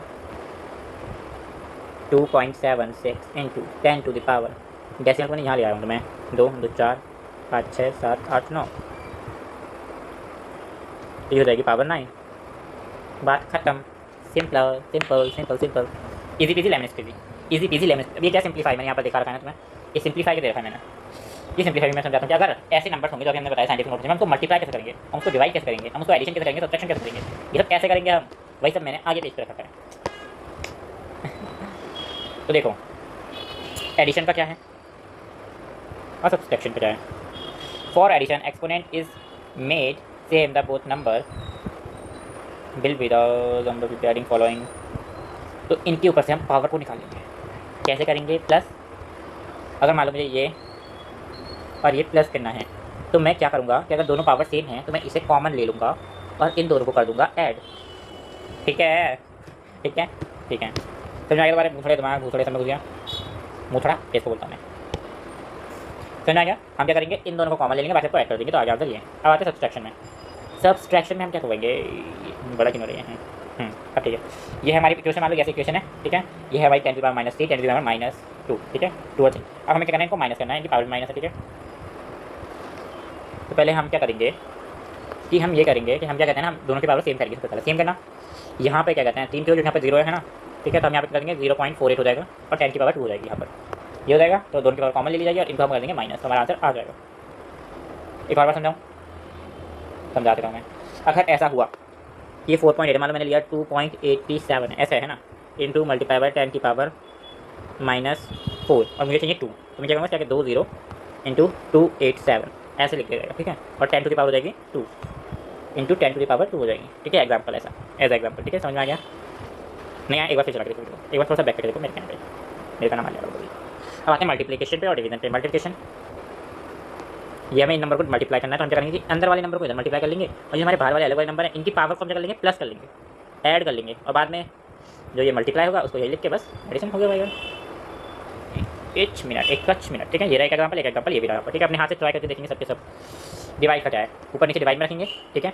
इन दोनों संख्या को हम डिवाइड करेंगे, ठीक है, और इन दोनों को करना प्लस होता है, ठीक है, करना तो प्लस ही होता है। पर अगर मैं ये देखो, ये है 10 टू द पावर -3 है ना, और ये है 10 टू द पावर -4, अगर मैं इसको 10 टू द पावर माइनस होनी 10 टू द पावर 4, तो अगर मैं इसको ऊपर लेकर तो -4 हो जाएगी, ठीक है। तो माइनस माइनस प्लस हो जाएगा, तो यहाँ पर आएगा -7। इतना कुछ हार्ड नहीं समझने में, बहुत ईजी है। ऊपर नीचे डिवीजन करनी है, इनको डिवाइड करना है, इनको डिवाइड करना है, और ये जो हमारी पावर्स हैं इसको मैं ले जाऊँगा ऊपर, ठीक है, 10 टू द पावर -3, ठीक है। तो इसकी पावर जो कि पावर कंबाइन जाती है, ठीक है, एक्सपोनेंट की, तो हो जाएगा यहाँ पर -4 के ऊपर लिख जाऊँगा तो माइनस में जाएगा, ठीक है। माइनस माइनस प्लस, तो 3 + 4 = 7, और साइन हमेशा माइनस रखा है तो -7। प्रिस्क्रिप्शन एंड एक्यूरेसी, एक और इंपॉर्टेंट टॉपिक। प्रिस्क्रिप्शन क्या होता है और एक्यूरेसी क्या होता है। प्रिस्क्रिप्शन की क्लोजेस्ट वैल्यू होती है और एक्यूरेसी ट्रू वैल्यू की क्लोजेस्ट वैल्यू होती है। हमें समझ नहीं आया, बनाने की यहाँ पे जैसे मैंने ये बनाया, मतलब कि मान लो ये सबसे ईजी एग्जांपल ये होता है, सभी से समझाते हैं, ज़्यादा मुझे याद है।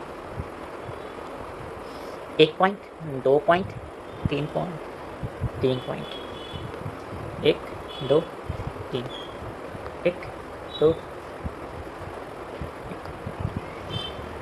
ठीक है। ये 4 मैंने गोले बनाए हैं, अभी लग नहीं रहे हैं तो कोई बात नहीं। चलो मानते हैं कि तुम्हें मेन पॉइंट करना है, इधर सबको मेन पॉइंट पे करना है, सारे वाले डॉट पे मारना है तीर, ठीक है। अब तीर का कलर लेते हैं येलो, कि कहाँ पर लगा, एक लगा इधर, एक लगा इधर, एक लगा इधर, और एक लगा इधर, ठीक है, ठीक है। इनको छोटा कर लेते हैं, यहाँ पर इधर लगा, इधर लगा, इधर लगा, इधर लगा। मेन पॉइंट पे किसका लगेंगे, एक का इधर लगा, एक का इधर लगा, एक का इधर लगा, एक का इधर लगा, ठीक है।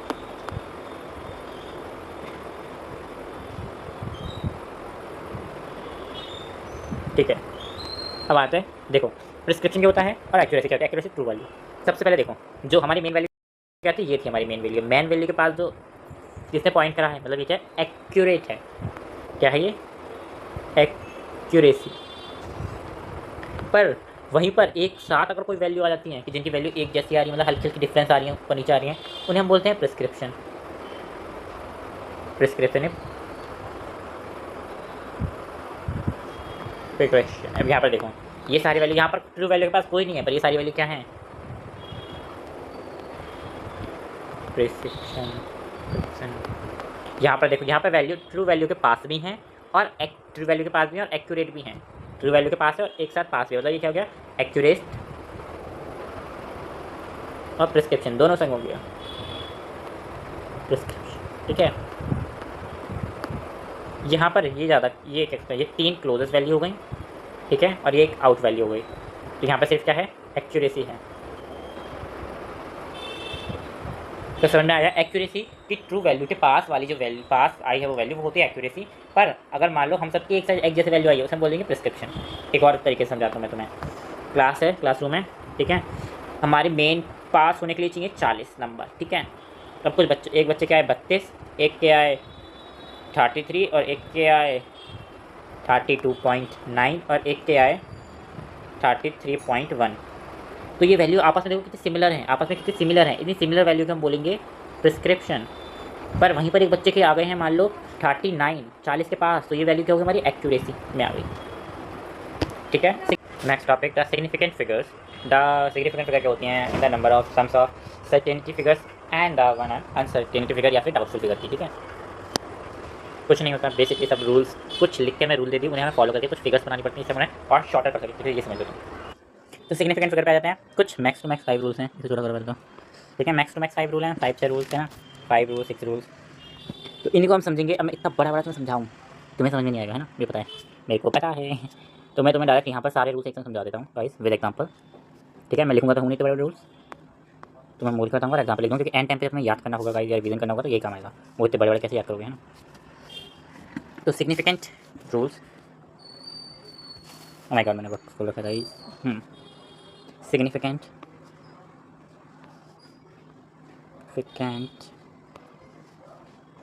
rules। तो अकॉर्डिंग टू फर्स्ट रूल, पहला रूल हमारा कहता है कि जो सारी नॉन जीरो डिजिट होती हैं वो सारी सिग्निफिकेंट होती हैं। अगर मैं यहाँ पर एक डिजिट लिखता हूँ 3.495, अब क्वेश्चन आता है बताओ कि इसके अंदर कितनी सिग्निफिकेंट फिगर है, तो इसमें सारी नॉन जीरो इज सिग्निफिकेंट, 1 2 3 4, ठीक है, 1 2 3 4, तो कितनी सिग्निफिकेंट फिगर हुई, 4 फिगर हुई, ठीक है। पहला रूल हो गया, कैचअप समझ में आ गया। सेकंड रूल के ऊपर आया था, बहुत अच्छे। सेकंड रूल, तो हमारा सेकंड रूल कहता है एंडिंग ज़ीरो, अगर एंड में ज़ीरो है डेसिमल के बाद तो वो भी सिग्निफिकेंट फिगर में काउंट होगा। जैसे कि मैंने ये एग्जाम्पल ले लेता हूँ 4.90, इसके अंदर कितनी सिग्निफिकेंट फिगर है, 1 2 3, आफ्टर डेसिमल है, डेसिमल के बाद है ये जीरो, तो ये काउंट होगा। तो कितनी हुई, 3 फिगर हुई, ठीक है। अब रूल 3 पर आ जाते हैं। रूल 3 कहता है initial zeros are not significant figure. जैसे कि मैं ले लेता हूँ एग्जाम्पल 0.4, ये इनिशियल जीरो काउंट नहीं होंगे, तो कितनी सिग्निफिकेंट फिगर रहेगी यहाँ पर, 4, एक ही तो सिग्निफिकेंट फिगर है, तो वो 1, जीरो शुरू के काउंट नहीं होंगे, ठीक है। अब रूल 4 पे आ जाते हैं। अगर कोई एग्जैक्ट नंबर दे दिया, मान लो कि दे दिया 2 पेन, 2 पेन, ऐसे कोई नंबर दे दिया तुम्हें, है ना, 2 पेन से तुम्हारे पास, तो इसमें कितनी सिग्निफिकेंट फिगर है, तुम्हारा आंसर होगा इन्फिनिटी फिगर, ठीक है। ऐसा कोई दे दिया एक टेबल, एक टेबल, इन्फिनिटी सिग्निफिकेंट फिगर, ठीक है। रूल 5 पर आ जाते हैं।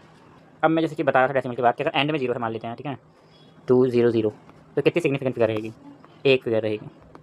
पर वहीं पर मैं बात करूँ, है ना, एक और समझो, वहीं पर मैं बात करूँ कि 2.00, तो यहाँ पर 3 सिग्निफिकेंट फिगर रहेंगे, डेसिमल के बाद वाले जीरो काउंट होते हैं, याद रखना, बताया था मैंने रूल में। रूल 6,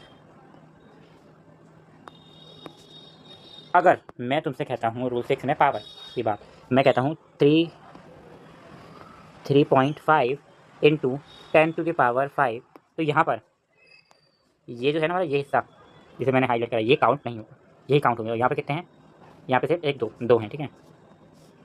तो कितनी सिग्निफिकेंट फिगर हो गई, ओनली 2 फिगर। ये रहा फ्लो चार्ट, एक बार फिर से समस्या, ठीक है गाइस। नॉन जीरो फिगर जिसके पास जीरो नहीं है वो सारी फिगर सिग्निफिकेंट है, आज की मुँह पता नहीं, ठीक है। सेकेंडली, अगर पॉइंट के बाद जीरो है तो वो काउंट होगा, ठीक है। थर्डली, पॉइंट से पहले जीरो है वो काउंट नहीं होगा। फोर्थली, अगर बिना पॉइंट के जीरो है तो उसे लिख देना 1 फिगर, ठीक है, वो भी काउंट नहीं होगा, बिना पॉइंट के जीरो काउंट नहीं होते, ठीक है। और 10⁵, 10⁻⁻2 3 ये भी काउंट नहीं होंगे, ठीक है। और किसी सिंगल चीज़ में इन्फिनिटी सिग्निफिकेंट फिगर होती हैं। बस यही रूल थे जिन्होंने तो लंबा चौड़ा करके लिख रखे हैं, ठीक है, यही सारे रूल्स हैं जिन्होंने लंबा चौड़ा करके लिख रखे हैं। अब आ जाते हैं हमारी round of significant figure. Significant figure को राउंड ऑफ कैसे करते हैं वो समझना, उसके लिए मेरा 3 स्टेप्स है, ठीक है, इधर, ठीक है। 3 रूल्स हैं, अभी मैंने से यहाँ पर समझा देता हूँ एग्जाम्पल के थ्रू, ठीक है, जैसे वो समझाया था, ठीक है, इतना पढ़ना चाहिए। राउंडिंग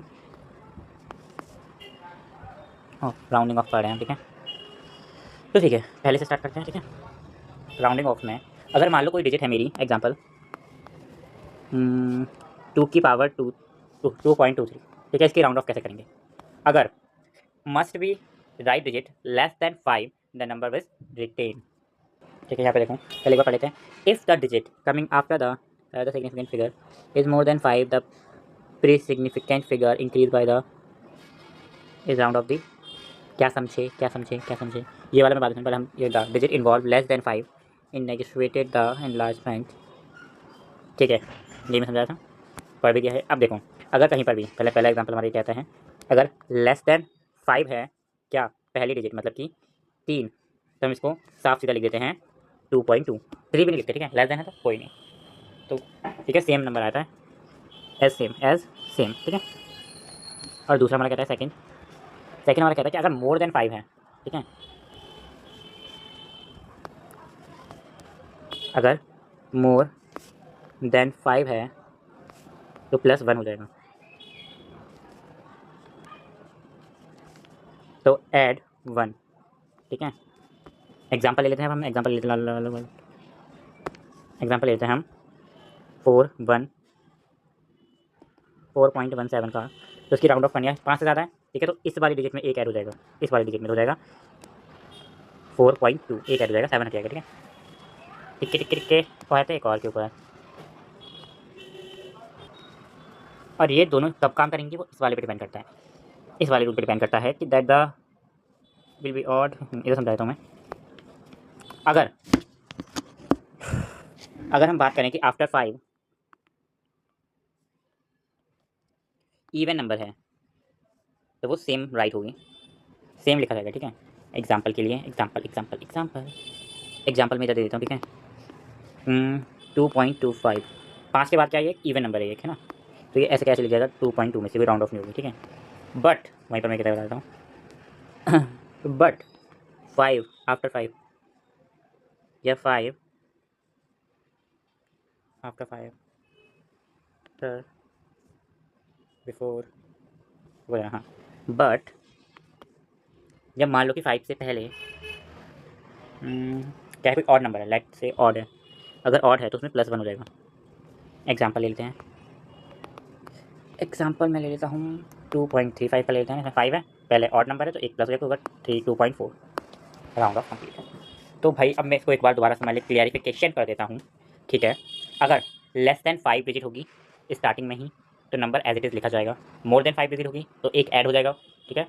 अगर इवन नंबर होगा तब भी 5 के बाद, अगर ये क्या बात हुई यहाँ पे, एक में सुनो मेरी बात सुनो। पहले और दूसरी क्या बात चली है कि लेस देन 5 मोर देन 5 5 की तो किसी ने बात ही नहीं करी। मैं बताओ, लेस देन की बात हुई, मोर देन की बात हुई, है ना। कि अगर लेस देन 5 हुआ, अगर लेस देन 5 हुआ, 5 से कम मतलब लेस देन 5, ठीक है। 5 से कम डिजिट थे 3, है ना, तो हम क्या करेंगे, एज इट इज सेम लिख देंगे। मतलब कि लेस देन 5 मतलब 1 2 3 4 5, 1 2 3 4 4 तक, है ना। मोर देन 5 6 7 8 9 10, उसके आगे भी है ना, 5 मान लेते हैं, ठीक है, डिजिट, है ना। मोर देन 5 7 मोर देन 5 में थी तो एक प्लस हो गया 1 में तो हो गया 42 4.2, ठीक है। पर अगर एग्जैक्ट 5 हो पहली डिजिट में, अगर पहली क्या करना है, अगर पहली डिजिट में 5 से कम है तो सेम, 5 से ज़्यादा है तो एक ऐड हो जाएगा। अगर सेम है 5 आ गया तो क्या, अगर 5 से पहले नंबर इवन है तो सेम, 5 के बाद नंबर और है तो एक प्लस हो जाएगा, ठीक है, 35 में, ठीक है। फिर एक बार सुनो, अगर 5 आया, अगर हमारी पहली डिजिट पर ही 5 आया और उससे पहले इवन नंबर है, जो कि होते हैं 2 4 2 के बारे में जाते हैं, इवन नंबर है तो एज इट इज लिख लेंगे। पर अगर 5 के पहले कोई और नंबर है तो हम उसमें एक प्लस कर देंगे, तो 3 में एक प्लस कर 4 हो गए, ठीक है। इतनी कॉन्सेप्ट क्लियरिटी काफ़ी है मेरे अंदर भी इतनी हिम्मत है कॉन्सेप्ट क्लियरिटी देने के लिए गाइस, ठीक है। राउंड ऑफ हो गया, राउंड ऑफ में एडिशन भी एक बार देख लेते हैं। एडिशन इतना कुछ भारी नहीं है गाइस, ये हमने ऐड करा, ठीक है।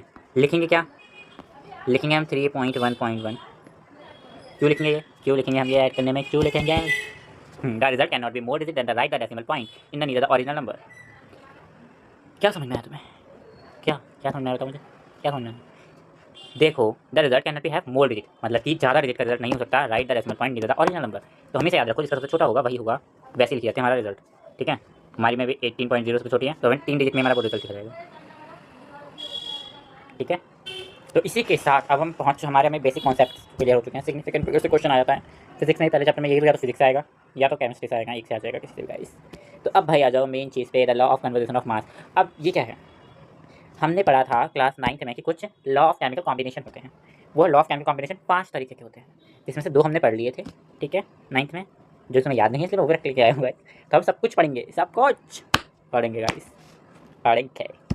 तो ठीक है, पहले लॉ से स्टार्ट करते हैं, law of chemical combination, law of conversation of mass, sorry, law of chemical combination. पहला लॉ है हमारा law of conversation of mass. ये क्या कहता है, इसकी स्टेटमेंट याद होनी चाहिए, matter can not be created or nor be destroyed in a chemical reaction. अगर केमिकल रिएक्शन होगा तो ना ही मैटर कम होगा ना ही मैटर ज़्यादा होगा, इक्वल रहेगा। मतलब कि मान लेते हैं, सपोज मान रहे हैं, एग्जाम्पल, ठीक है, लेट कि H2 प्लस O2 ने रिएक्शन करके H2O बनाया।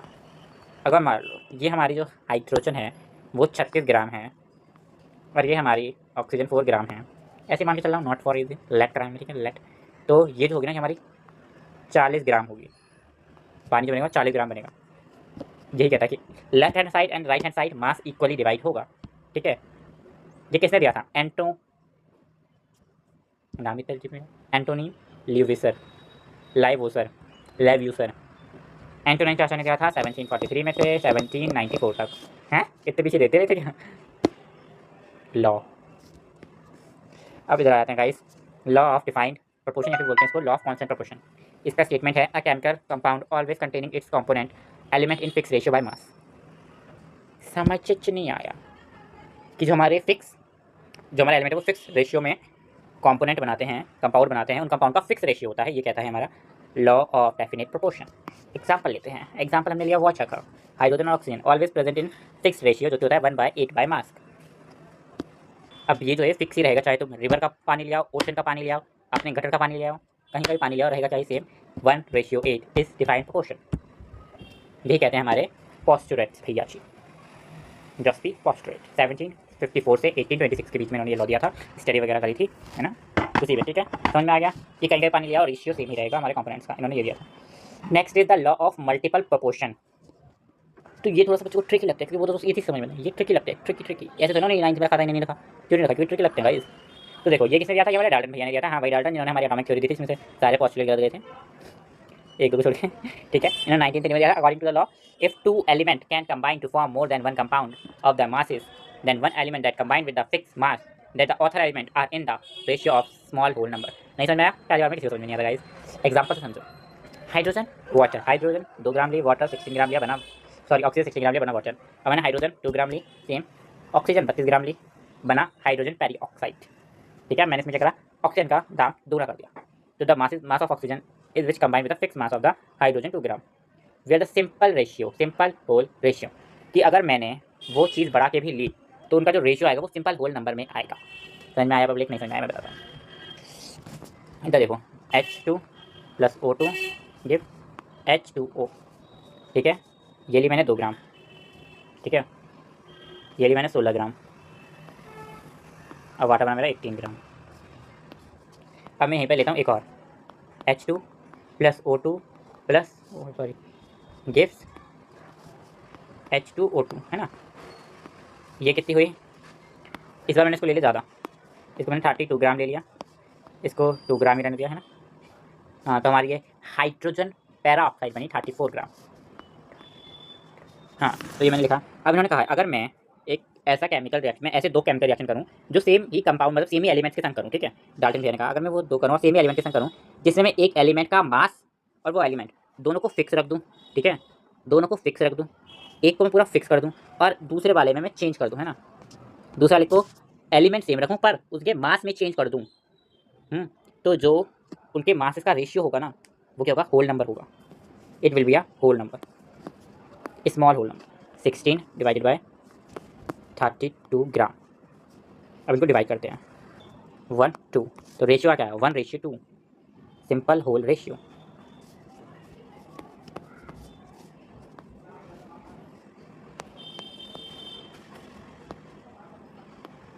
फिक्स रहेगा, ठीक है, तो सिंपल होल रेशियो आएगा। ये इन्होंने कहा अगर सिंपल होल रेशियो नहीं आता है तो रिएक्शन में गड़बड़ है, रिएक्शन ऐसे नहीं होगी। ये कुछ चीज़ें हो सकती है और भी बहुत सारी चीज़ें हो सकती है, ठीक है, जो नहीं यही हो, ठीक है। तो पर हाँ ये है, इन्होंने जो कहा मैंने तुम्हें समझा दिया कि हाँ भाई उन्होंने एक कंपोनेंट को अगर हम फिक्स कर देते हैं विद मास और दूसरे कंपोनेंट का मास ऊपर नीचे करते हैं तो उन दोनों के मास का जो रेशियो होगा वो होल रेशियो होना चाहिए, simple whole ratio. It is important guys, समझ में आ गया। अब हम अपने एक और जोसेफ लुइस की बात, चच्चा की बात सुन लेते हैं, ताऊ की बात सुन लेते हैं। इसको लॉ ऑफ गैसियस वॉल्यूम भी बोला जाता है guys, law of gaseous volume भी बोला जाता है। गिवन किसने दिया था,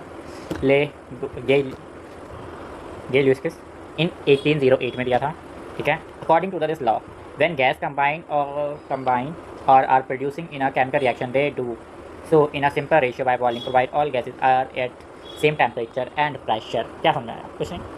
अगर टेम्परेचर और प्रेशर सेम हो और कोई 2 गैसेस कंबाइन हो रही हों, है ना, तो उन सब को अगर हम ले तो उन सब का जो रेशियो आता है वो होल रेशियो आता है।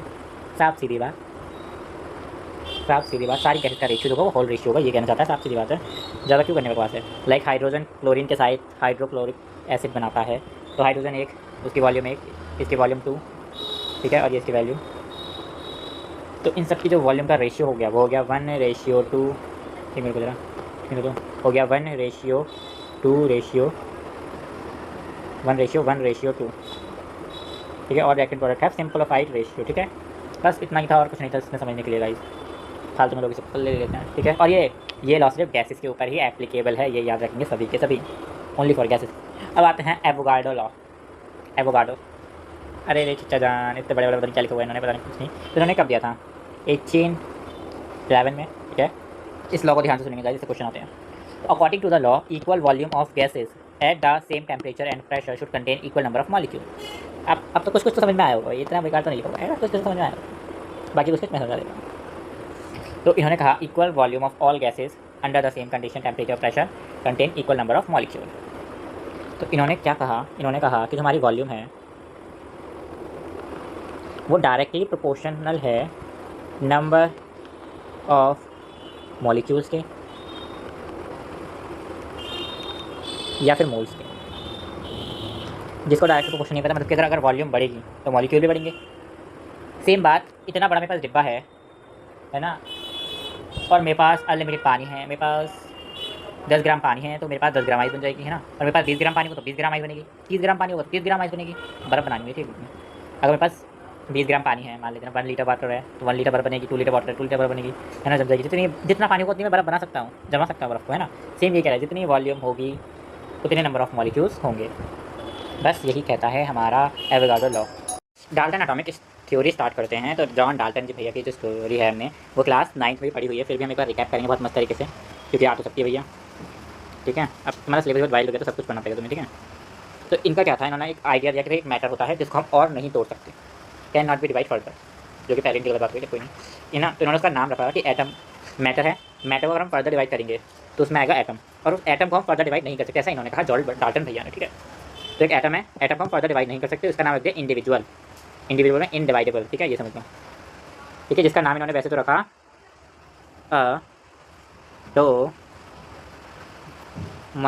एटोमॉइड,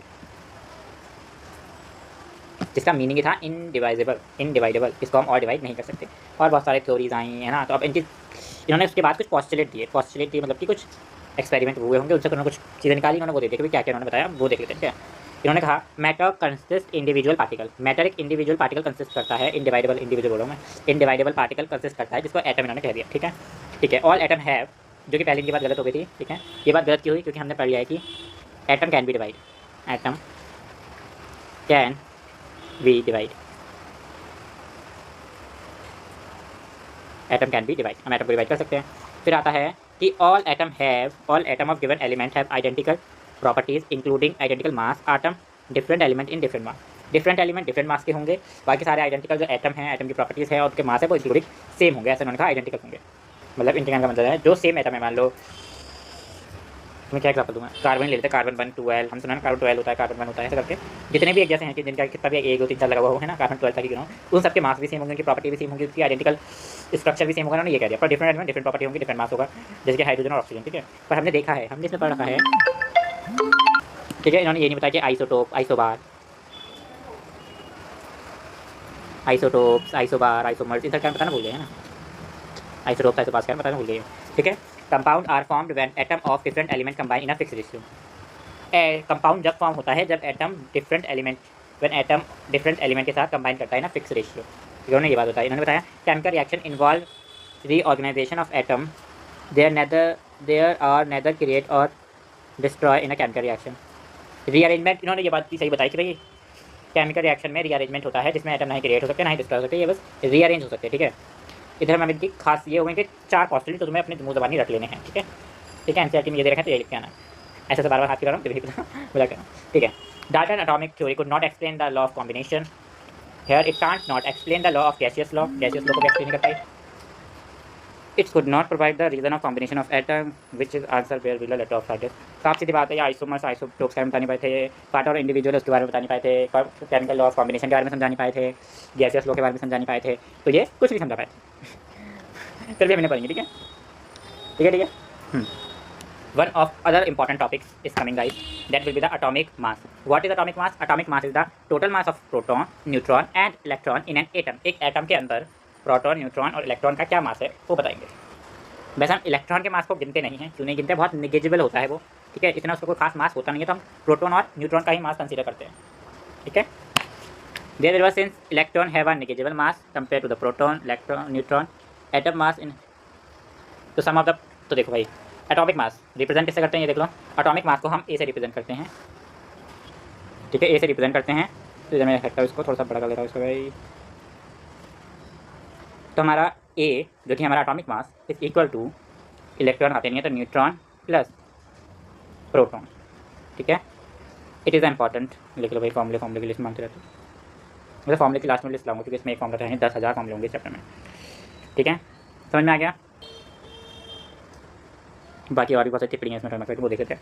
1 AMU, देखो हाँ भाई ये भी लिख लो, एटॉमिक मास को हम उसकी ऐसा यूनिट, मतलब बाद में जो निकालते हैं उसको हम डालते हैं ऐसा यूनिट, एटॉमिक मास की ऐसा यूनिट होती है AMU, जिसको हम खाली आजकल के ज़माने में यू से भी डिनोट करते हैं, ठीक है। मास of an atom of hydrogen, देखो 1 AMU याद रखना 1.66076 इंटू 10⁻24 होती है।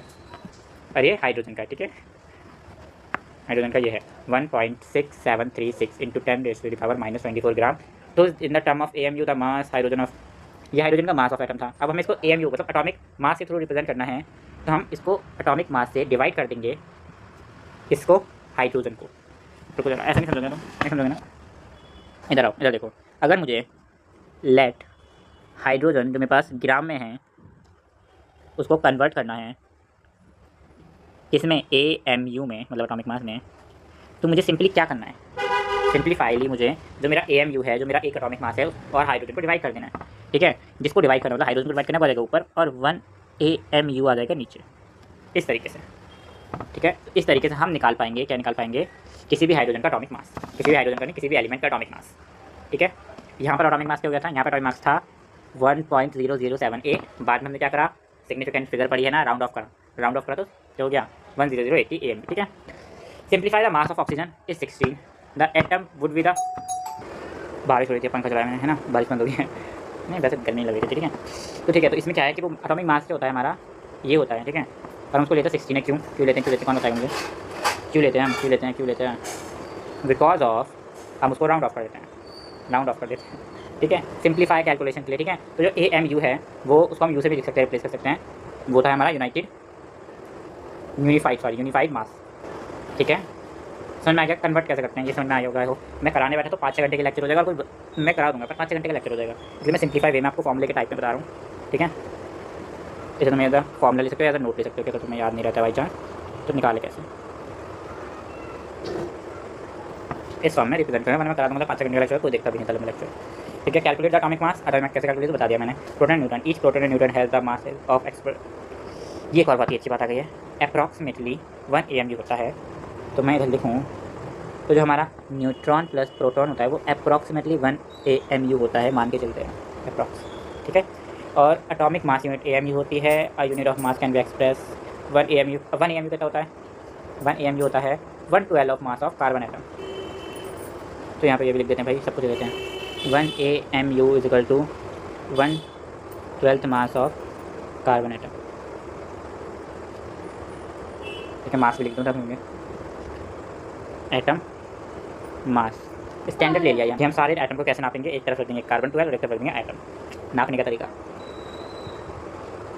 तो ग्राम एटॉमिक मास क्या होता है, the quantity of element whose mass in gram in numerically equal to the atomic mass in simplified term atomic mass of an element express as a gram atomic mass. Let suppose कि मैंने, देखो यहाँ पे example देख सकते हैं, मैंने oxygen का मास 16 AMU को 16 ग्राम लिख लिया, बात खत्म, ये हो गया ग्राम एटॉमिक मास, बात खत्म, सिंप्लीफाई। माँ वो कहते हैं एटॉमिक मास को हम ग्राम की फॉर्म में रिप्रेजेंट करते हैं, तो ग्राम एटॉमिक मास हो जाता है। एक और टर्मिनोलॉजी होती है रिलेटिव, ठीक है। एवरेज एटॉमिक मास होता है average of all atomic masses को हम एवरेज एटॉमिक मास कहते हैं, ठीक है। जो एवरेज मासेस ऑफ एलिमेंट्स होते हैं उनके मास को हम एवरेज एटॉमिक मास बोलते हैं। नॉट सो इंपॉर्टेंट, अब आ जाते हैं formula of mass formula mass, sum of masses of element present in one formula unit of a compound it use for ionic compound, सिर्फ आयोनिक कंपाउंड के लिए use होता है, आयोनिक कंपाउंड जो शेयरिंग ऑफ इलेक्ट्रॉन की वजह से बनते हैं। तो हम क्या कहते हैं, सिंपली अगर हमने ले लिया एक फार्मूला ऑफ ग्लूकोज, ठीक है, 6 कार्बन, हाइड्रोजन 12 और ऑक्सीजन 6, तो हम क्या करेंगे, सबसे पहले कार्बन का वो लेंगे, हम ले लेते हैं एटॉमिक मास, ठीक है। एटॉमिक मास नहीं है याद तो याद कर लेना, ठीक है। इन्होंने बहुत सिंप्लीफाइड वर्जन में ले लिया एटॉमिक मास, ठीक है, और उसको 6 से मल्टीप्लाई कर देंगे एटॉमिक मास को। फिर ऐसे ही हम 12 के साथ करेंगे, हाइड्रोजन का एटॉमिक मास लेंगे, फिर ऐसा ही हम क्या करेंगे, ऑक्सीजन के साथ करेंगे, ठीक है। ऑक्सीजन का एटॉमिक मास लेंगे और 6 से मल्टीप्लाई कर देंगे, मल्टीप्लाई करने पे जो आंसर आएगा उनको हम प्लस कर देंगे, प्लस करने के बाद सॉरी, ठीक है। तो ये रहा हमारे कहते हैं एटॉमिक मास का लास्ट आंसर। तो फार्मूला मास कैसे निकालते हैं मैंने बता दिया, ठीक है। सबसे पहले आपको एटॉमिक मास से याद करने पड़ेंगे, जो आपको टेलीग्राम पे मिल जाएंगे, ठीक है, ठीक है, ठीक है। उसके बाद बहुत सारी चीज़ें बहुत ईजी हो जाएंगी, 20 तक कर लेना, 20 या 30 तक याद कर लेना, बहुत हो जाएंगे, ठीक है। अब आता है molecular mass. Molecular mass is the sum of atomic masses of the element present in a molecule. It is combined to multiply of atomic mass to each other. It is adding, then the example is methane. इन्होंने methane का example दिया है। Let's समझते हैं molecular mass क्या होता है। Molecular mass is the sum of atomic masses of the element present in the molecule. एक मॉलिक्यूल के अंदर कितने एटम या फिर कहते हैं कितने एलिमेंट प्रेजेंट है, उनके मासेस का सम। फिर एक बार समझते हैं, एक मॉलिक्यूल में कितने एलिमेंट हैं, उन एलिमेंट के सम को उन एलिमेंट के एटॉमिक मासेस के सम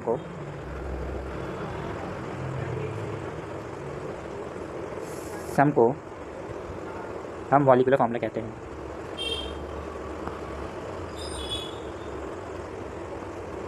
फॉर्मूला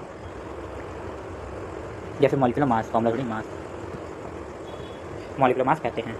ठीक है, निकालते कैसे हैं ये भी देख लेते हैं। मान लो ये बिल्कुल सेम ही है उसकी तरह, फॉर्मूला मास की तरह। हमने ले लिया मीथेन, ठीक है, CH4, बहुत पढ़ोगे तुम, पढ़ा होगा तुमने 10th में कार्बोनेट कंपाउंड में। तो हमने लिया कार्बन का, ठीक है, मास, एटॉमिक मास। फिर हमने लिया हाइड्रोजन का मास, हाइड्रोजन का एटॉमिक मास को मल्टीप्लाई कर दिया 4 के साथ, क्यों, क्योंकि यहाँ पे 4 हाइड्रोजन है, तो आ गया ये। ठीक है, बस बात खत्म। ऐसे हाइड्रोजन का निकाल सकते हो, ठीक है, ऐसे सब निकाल सकते हैं एटॉमिक मास ऑफ हाइड्रोजन, फिर जो हो उसको मल्टीप्लाई कर दो एटॉमिक मास से। ठीक है, यहाँ पे 2 हाइड्रोजन की तो 2 से मल्टीप्लाई करा, यहाँ पे 5 हाइड्रोजन की तो 5 से मल्टीप्लाई करो, फिर क्या होगा उससे मल्टीप्लाई कर देना। ठीक है, उसके एटॉमिक मास के बाद में प्लस कर देना, दोनों के एटॉमिक मास तो आ जाएगा आंसर। सेम है, सेम है, फॉर्मूला मास हो या एटॉमिक मास हो वो तो सेम ही है। फॉर्मूला का मास निकालना भी तो एटॉमिक मास ही हो गया, क्या समझे। ग्राम atomic mass, quantity of a substance, quantity of a substance, अच्छा नहीं है, a quantity of a substance whose mass in gram is numerically equal to the molecular mass of is called gram molecule mass in simple term. Molecular mass of a substance expressed in the gram is called gram mass. साफ सीधी बात कहूँ तो अगर मैंने मास of oxygen निकाला, इसी को अगर मैं ग्राम में कन्वर्ट कर दूँ तो उसमें बोल देंगे molecular mass of gram, gram molecular mass, साफ सीधी बात। ठीक है, जैसे टर्म मास का वैसे है, हमने मॉलिक्यूलर मास निकाला, ठीक है, उस मॉलिक्यूलर मास को मैंने इन टर्म्स ऑफ ग्राम लिख दिया, तो यही हो गया हमारा ग्राम एटॉमिक मास। ठीक है, ठीक है। अब आया था इस पूरे चैप्टर की शान आन बान शान मान important topic, the mole concept. तो मोल क्या है? A mole is a unit of express and represent the particle of atom, molecule और आयंस, सब पे वर्क करता है ये। Is also can now as Avogadro number, इसको एवोगाड्रो नंबर भी बोलते हैं गाइस। तो ये क्या कह रहा है कि एटम मिलके मैटर मिलकर बने थे पार्टिकल से, पार्टिकल में होते हैं एटम। तो एक पार्टिकल में एक पार्टिकल में यही समझ लो कि एटम के अंदर कितने पार्टिकल्स हैं या मॉलिक्यूल के अंदर या आयंस के अंदर, उसी को एक्सप्रेस करता है हमारा मोल। ठीक है, तो जान लेते हैं कुछ इंपॉर्टेंट थिंग। ये मोल क्या है? Mole is the unit, the amount of substance, the amount of substance को मोल बोलते हैं। ठीक है, इसको जिसकी यूनिट होगी लास्ट में वो MOL लगती है, ना कि E नहीं लगता इसमें। ठीक है, इसकी ऐसा यूनिट ये है, ये समझ लो। ठीक है, Avogadro number, Avogadro number Na होता है, is equal to mole. Avogadro number mole के सेम होते हैं। ठीक है, एक पार्टिकल में 1 मोल बोलो या 1 पार्टिकल बोलो, बात है ये मोल पार्टिकल लिख लो। तो 1 मोल के अंदर 6.022 इंटू 10⁻23 ये है। ठीक है, ठीक है, ठीक है। मोलर मास क्या होता है? The mass of 1 mole a substance express in gram per mole. जब एक सब्सटेंस लिया मैं, उसके अंदर 1 मोल का मास कितना है, उसी को बोलते हैं मोलर मास। आगे पढ़ेंगे और अच्छे से डिस्कस कर लेंगे गाइस। देखा, परसेंटेज कॉम्पोजिशन ही मोलर मास पाते हैं। Molar mass is the mass of 1 mole of a substance. एक सब्सटेंस है, उसके अंदर 1 मोल में कितना 1 मोल में कितना मास है, उसी को कैलकुलेट करते हैं, तो उसी को हम बोलते हैं मोलर मास। गाइस एग्जाम्पल भी दे रखा है तुम्हारे खास। ठीक है, मैंने एग्जाम्पल डाले हैं। मास ऑफ H2O, ठीक है, H2O का मोलर मास, पहले एक बार ये देख लो।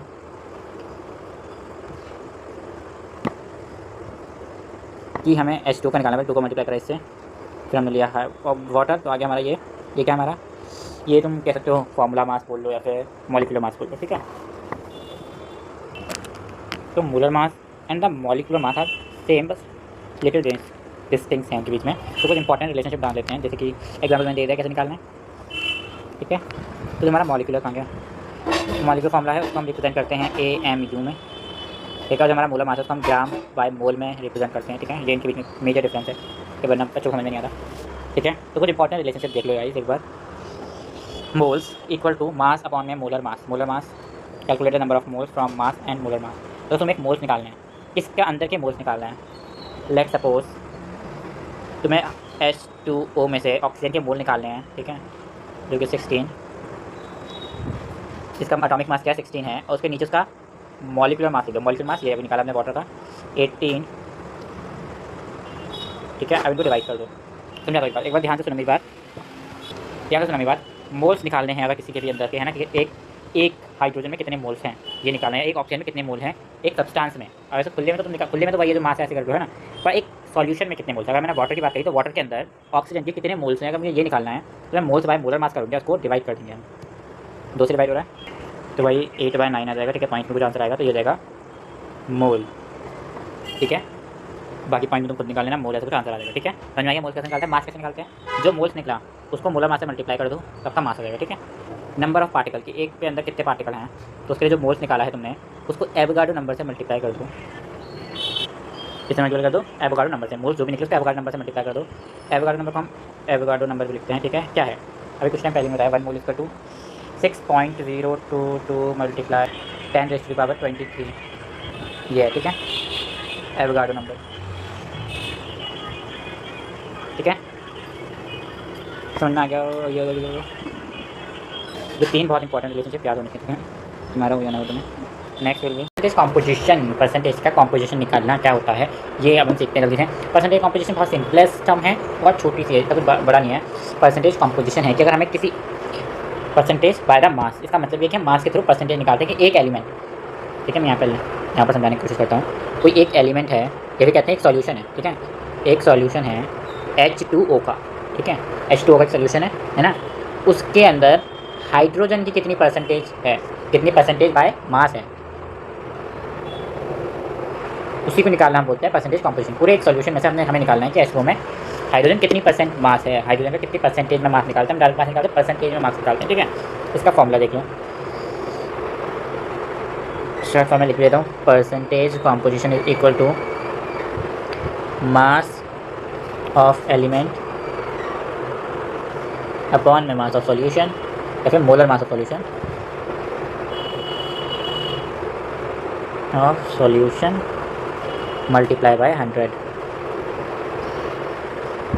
It is the main formula जिसको हम करेंगे अब कवर। ठीक है, तो मोलर मास कैसे निकालते हैं मैं बताया था। चलो फिर एक और बार बता देते हैं कि हमने वाटर का मोलर मास निकालना है तो हमने लिया हाइड्रोजन का जो एटॉमिक मास होता है उसको मल्टीप्लाई कर दिया 2 से, क्योंकि 2 हाइड्रोजन है तो आ जाएगा उसका क्या कहते हैं एटॉमिक मास। फिर हम हाइड्रोजन का एटॉमिक मास लेते हैं, दोनों को जोड़ देंगे तो आ जाएगा हमारा मोलर मास। ठीक है, तो यहाँ पर तो डायरेक्ट निकला हुआ दे दिया गया है तुम्हें। ठीक है, मोलर मास ऑफ हाइड्रोजन दे रखा है, वो H2O दे रखा है, और सिर्फ मास ऑफ हाइड्रोजन भी दे रखा है। हाइड्रोजन कितने 2 हैं यहाँ पर, याद रखना 2 हाइड्रोजन है तो मैं 2 से मल्टीप्लाई करा है, और मास ऑफ ऑक्सीजन भी दे रखा है। अब मैं निकालना है परसेंटेज। ठीक है, तो सबसे पहले स्टार्ट करते हैं हाइड्रोजन से। हमने हाइड्रोजन जो टोटल मोलर मास था और ऊपर हमने रखा मास ऑफ एन एलिमेंट, एक एलिमेंट का मास, ऊपर हाइड्रोजन का मास रखा, नीचे पूरा मोलर मास रखा, उसको मल्टीप्लाई बाय 100 करा और हमारा आंसर आ गया 11.19%, जो कि हमारा हाइड्रोजन का परसेंटेज कॉम्पोजिशन है, जो कि पूरे सोल्यूशन में है कि पूरे सोल्यूशन में हाइड्रोजन कितने परसेंट है वो ये रहा। ठीक है, ये समझ।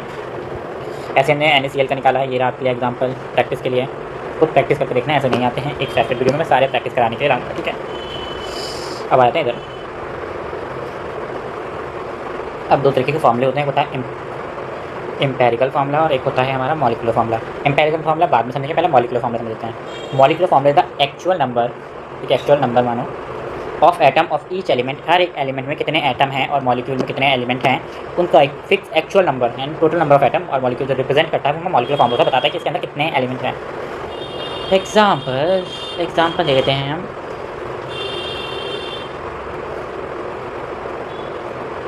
H2O वाटर, एग्जाम्पल के लिए वाटर आएगा,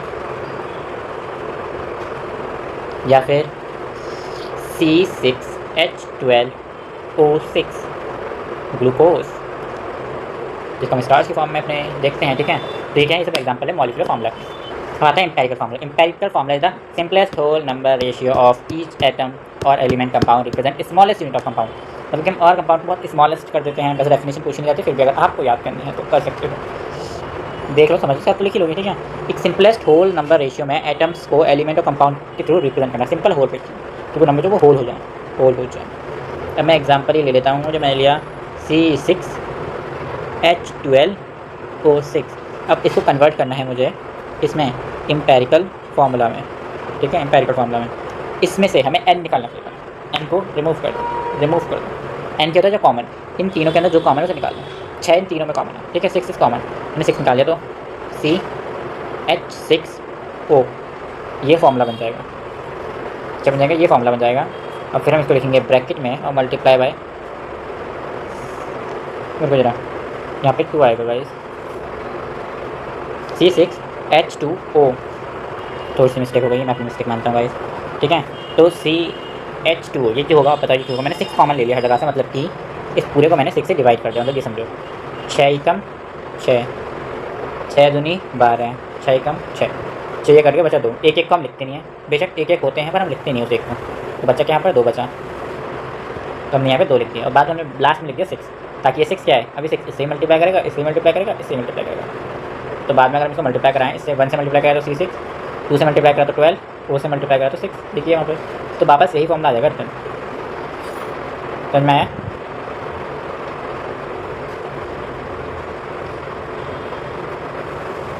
आ गया, सबको आ गया, अच्छी बात है।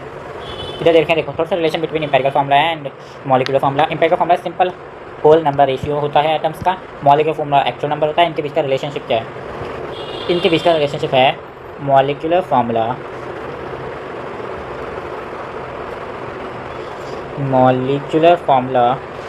इक्वल टू एम्पिरिकल फार्मूला, ठीक है, मल्टीप्लाई बाय n। n क्या है? n क्या है? n वो नंबर है, याद करो, मैंने याद रखा ना। एग्जाम्पल तो यहाँ पर भी देख लो तुम, यहाँ पर C6H6 कॉमन क्या है? 6, तो n क्या हो गया हमारा जो कॉमन होता है 6, तो n is common for all, for uh formula, common for formula, common number in formula.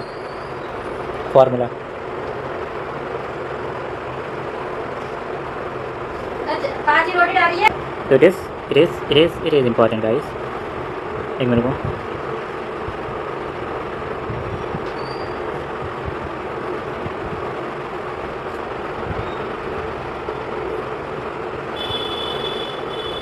ठीक है, समझ में आ गया। ये देखो बहुत सारे एग्जांपल्स, CH, ठीक है, it is the empirical formula. Glucose का एम्पिरिकल फार्मूला भी दे रखा है, मॉलिक्यूलर फार्मूला भी दे रखा है, एम्पिरिकल फार्मूला भी दे रखा है। मैं एक और चीज़ क्लास 10th की है ये भाई, क्लास 10th की चीज़ है ये, balancing of a chemical equation, जो कि आई थिंक आप सबको आनी चाहिए, ठीक है, फिर भी नहीं आएगी, फिर मैं कराऊंगा यहाँ पर, तो ज़्यादा प्रैक्टिस नहीं करा पाऊंगा ना आपको पूरे लेक्चर में। बैलेंस केमिकल इक्वेशन, पता है मुझे, ठीक है, जो स्टेप दे रखे हैं कैसे बैलेंसिंग करते हैं, मैं यही बता देता हूँ। सबसे छोटे से स्टार्ट कराता हूँ मैं हमेशा अपने बच्चों को। पहले H2O को बैलेंस करते हैं, तो पहले इसकी केमिकल इक्वेशन याद होनी चाहिए, ठीक है। H2 + O2 give H2O। सबसे पहले क्या करते हैं कि सभी एलिमेंट को देखते हैं कि एलिमेंट कितने हैं, ठीक है। आप ये लिख के देता हूँ, अभी हर बार लिखते नहीं है, हाइड्रोजन है एक और एक है ऑक्सीजन। अब देखना है कि हाइड्रोजन बैलेंस कैसे करना है, हाइड्रोजन इस साइड कितनी है और इस साइड कितनी है, हमें बैलेंस कैसे करना है, इसको और इसको बैलेंस करना है, ठीक है। तो यहाँ पर हाइड्रोजन 2 है, यहाँ पर हाइड्रोजन 2 है, बैलेंस है यहाँ पर, ठीक है। यहाँ पर ऑक्सीजन 2 है, यहाँ पर ऑक्सीजन 0 है, ऑक्सीजन ही नहीं है, ठीक है, 1 मान लो, ऑक्सीजन है 1, तो मैं, और इस साइड भी हमारी हाइड्रोजन 2 है पर ऑक्सीजन है 1, यहाँ पर ऑक्सीजन, सॉरी यहाँ पे 2 है, यहाँ पे बताता हूँ कैसे कर रहा हूँ मैं। पहले इस साइड वालों को लिखते हैं, फिर लिखेंगे इस साइड वालों को। इस साइड हाइड्रोजन 2 है, ऑक्सीजन 1 है, इस साइड ऑक्सीजन भी 2 है, हाइड्रोजन भी 2 है, ठीक है, 2 2 2, ठीक है, ठीक है, ठीक है, ठीक है, ठीक है, ठीक है। होता है ओते बच्चों, तो हम ओते लिख देंगे, जिसको भी लेके समझ में आ गया एक मिनट में। उसके बाद क्या करते हैं, उसके बाद हम बैलेंसिंग करते हैं। अब जैसे कि ये है मेरी H2 + O2 गिव H2O। हमेशा हम एक सिंगल चीज़ को मल्टीप्लाई नहीं कर सकते, अगर वो पूरे कंपाउंड में, ऐसे कंपाउंड में तो हम सिंगल को मल्टीप्लाई नहीं कर सकते, तो इसे बैलेंस करने के लिए मैं इस पूरे को 2 से मल्टीप्लाई कर दूँगा। तब हाइड्रोजन यहाँ पे कितनी हो गई, 2 कम 2 2 4, यहाँ पे 4 हाइड्रोजन हो गई, पर ऑक्सीजन 2 हो गई, ऑक्सीजन बैलेंस हो गया, हाइड्रोजन लगूंगा। अगर मैं इसको भी 2 से मल्टीप्लाई कर दूँ तो 4 हाइड्रोजन 4, ठीक है, बैलेंस हो गई। अब देख लो हाइड्रोजन भी 4 है, यहाँ पे भी 4 है, ऑक्सीजन 2 है, ऑक्सीजन 2 है, जैसे ही मल्टीप्लाई करके बताया था ना मैंने। अब ये क्वेश्चन लेते हैं, कार्बन 3 है, हाइड्रोजन 8 है, ऑक्सीजन 2 है, CO2 2 है और H2O 2 है, ठीक है। अब यहाँ पे 3 कार्बन है, यहाँ पे 1 कार्बन है, तो मैं इसको पहले 3 से मल्टीप्लाई कर दूँ। अगर मैंने 3 से मल्टीप्लाई कर दिया तो ऑक्सीजन कितनी होगी 5, नहीं 5 हो गई, 3 कम 6 हो गई ना, हाँ। तो मैं ऑक्सीजन को भी 3 से मल्टीप्लाई कर दूँ तो यहाँ पे कितनी होगी 6, ये तो होगी बैलेंस, ठीक है। अब आते हैं इस पे H2O पे, लेकिन एक ऑक्सीजन तो यहाँ पर भी, यहाँ भी एक ऑक्सीजन एक्स्ट्रा हो रही है ना, तो हम इसको करेंगे बाद में बैलेंस, इस वाली को। यहाँ पर हमने कार्बन 3 करके बात खत्म। हमें यहाँ पर है 8 हाइड्रोजन, यहाँ पर है 2, क्या करना पड़ेगा, 4 कम 4, 4 दूनी 8। अब ऑक्सीजन देखो, 4 ये ऑक्सीजन, 2 ये ऑक्सीजन, 4 8 6, पर यहाँ पर देखो 3 से भी मल्टीप्लाई हो रही है तो 3 कम 3 3 दूनी 6 6 7 8 9 10 10 हो गई पूरी की पूरी ऑक्सीजन। अब मैं यहाँ पे कितने से मल्टीप्लाई करूँगी 10 हो जाए, सब सीधी बात है 5 से मल्टीप्लाई करूँगा तो 10 हो जाएंगे, हो जाएगा। हो गई balance equation, balancing of equation समझ में आ गई है ना सबको। अब इससे ज़्यादा टाइम तो मैं लगाऊंगा नहीं गाइस, है ना। 11th वाली नहीं देखेंगे कि हमें तो आती है भैया, कि बता रहे हो जितनी बेसिक क्लियर होती है। ठीक है, तो बैलेंसिंग हो चुकी है। लिमिटेड रिएजेंट और एक्सेस रिएजेंट, ये वाला टॉपिक बहुत इंपॉर्टेंट है। ठीक है, रुको जरा। अब मैं तुम्हें इसको एक बहुत अच्छे से एग्जाम्पल के थ्रू समझाता हूँ गाइस। इसी के नीचे एग्जाम्पल लिखिए। लिमिटिंग रिएजेंट वो रिएजेंट होता है जो लिमिट में होता है। ठीक है, अब जैसे कि मैंने एक एग्जाम्पल लिखा, यहाँ पे लिखूँ मैं एग्जाम्पल। न्यू पेज लेते हैं गाइस, पेजेस की कमियाँ क्या हो।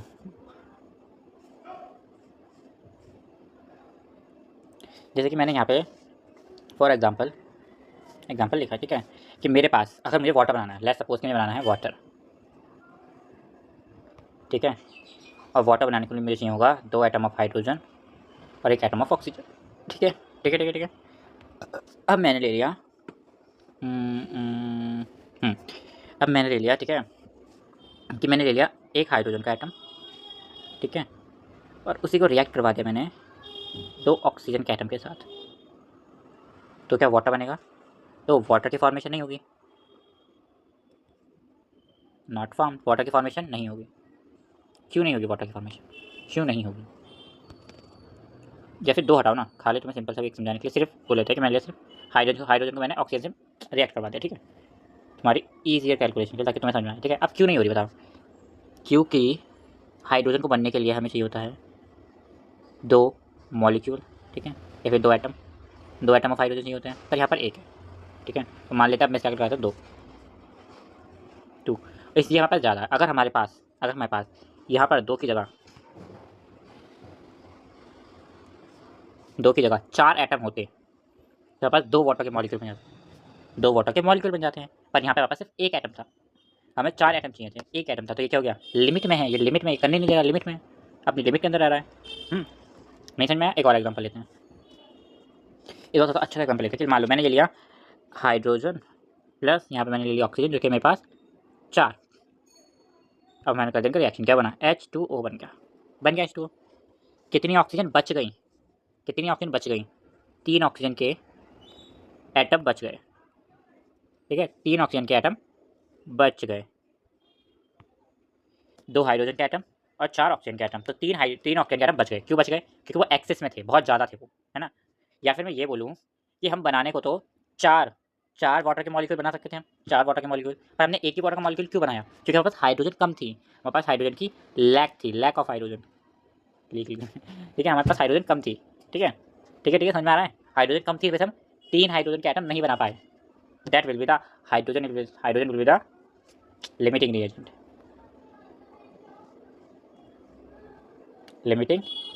रिएजेंट। और ऑक्सीजन आर एक्सेसिव रिएजेंट, मतलब बहुत एक्सेस में है, एक्सेस रिएजेंट एक्सेस में है बहुत। ठीक है, अब इधर आ जाओ, अब एक और केस देखते हैं। ठीक है, एग्जांपल समझाते जाऊँगा, तो बताया था कुछ बुद्धि में नहीं आई होगी थोड़ी बहुत, तो अब समझाऊंगा ना और आएगी। ठीक है, अब मैं जैसे मैं ले सकता हूँ, मैंने ली 6 हाइड्रोजन और उसका रिएक्शन करा दिया ऑक्सीजन के साथ, 2 ऑक्सीजन के एटम लिए, तो बन गए कितने? H2O बनेंगे, H2O 2 H2O बनेंगे। ठीक है, 2 H2O मॉलिक्यूल बनेंगे, 2 मॉलिक्यूल बनेंगे ना वाटर के। हाँ, पर यहाँ पे हाइड्रोजन हमारे में एक्सेस में थी 6। अगर हम हमें अगर वाटर बनाना है तो हमें 2 हाइड्रोजन बांटनी पड़ेंगी ना, 2 बांटी तो कितने बनेंगे इसमें से? 3। ठीक है, समझो, ये हाइड्रोजन 2 के फॉर्म में हमें हाइड्रोजन मॉलिक्यूल चाहिए होता है ना वाटर बनाने के लिए, यहाँ पे दे रखा है ना। और यहाँ पे ऑक्सीजन, 1 ऑक्सीजन ने यहाँ ले लिया, ऑक्सीजन यहाँ ले ली, बच गया 1, बच गया सिंगल, है ना, 1 बच गया सिंगल, ये वाला, ये सिंगल बच गया तुम्हारी तरह। ठीक है, तो मैं सब दोस्त के लिए तुम्हारे तरह सिंगल बच गए। ठीक है, समझ में आ रहा है? तो इसका मतलब क्या हुआ कि इसका मतलब हुआ, साफ सीधा सा मतलब हुआ इसका, कि जो हमारा ऑक्सीजन था वो लिमिट में था, वो लिमिटिंग रिएजेंट हो गया, लिमिटिंग रिएजेंट हो गया। जो चीज़ रिएक्शन को कंट्रोल कर रही है कि इससे ज़्यादा नहीं बनने दूंगी, 2 से ज़्यादा एटम के मॉलिक्यूल बनने ही नहीं दूंगी, 2 से ज़्यादा वाटर के मॉलिक्यूल बनने ही नहीं दूंगी, जो ऑक्सीजन ने कह रखा है, ये क्या हो गई? लिमिटिंग रिएजेंट हो गई। वहीं पे हमारे पास जो एक्सेस में है, बेकार है, हमारे पास बहुत क्या कहते हैं, तुम्हारे पास बहुत एक्सेस में दिमाग है पर तुम उसका यूज़ नहीं करते, अलग बात है, ठीक है। बहुत एक्सेस में, मान लो आपके बाल हैं, बाल बहुत एक्सेस में हैं, ठीक है। एक्सेसिव रिएजेंट, तो ये क्या होगी, एक्सेसिव रिएजेंट, नल्ले पत्ती में हमारे पास बहुत भरी पड़ी है, ज़मीन बहुत है, पानी बहुत है, साफ़ नहीं है वो अलग बात है, पर समुद्र में पानी बहुत है, तो वो क्या होगा हमारा एक्सेसिव, बहुत ज़्यादा जो चीज़ होती है उसमें बोलते हैं एक्सेसिव, और जो कंट्रोल में होती है उसमें बोलते हैं लिमिटिंग। तो समझ में आ गया, आई थिंक सो समझ में आ जाना चाहिए। चलो पहले लिमिटिंग रिएजेंट को देखेंगे फिर एक्सेसिव को, ठीक है। Limiting reagent in the reaction of a particular chemical reaction that the limit that form of a product, ये प्रोडक्ट कितना बनेगा उसकी लिमिट डिसाइड कौन करता है, कि भाई वाटर बनाना है तो वाटर के एक मॉलिक्यूल बनेगा, 2 3 4, वो कौन डिसाइड करेगा, लिमिटिंग रिएजेंट डिसाइड करेगा, ठीक है। ये कंप्लीटली कंज्यूम हो जाता है ड्यूरिंग, बचता नहीं है, एंड में बचेगा नहीं, एंड में बचेगा नहीं, एंड में बचेगा नहीं। अगर मैंने इसका वाटर मॉलिक्यूल बना लिया तो एंड में क्या बचा मेरे पास, 3 एटम ऑफ ऑक्सीजन बचे थे ना, यहाँ पे 3 एटम ऑफ ऑक्सीजन बचे थे, यहाँ पे ओट लगा यार, 3 एटम ऑफ ऑक्सीजन बचे थे, पर एक भी एटम ऑफ वाटर बचा, वो हाइड्रोजन बचा, हाइड्रोजन का एक एटम नहीं बचा, मतलब ये कंज्यूम हो गया पूरा, खत्म हो गया पूरा, ठीक है।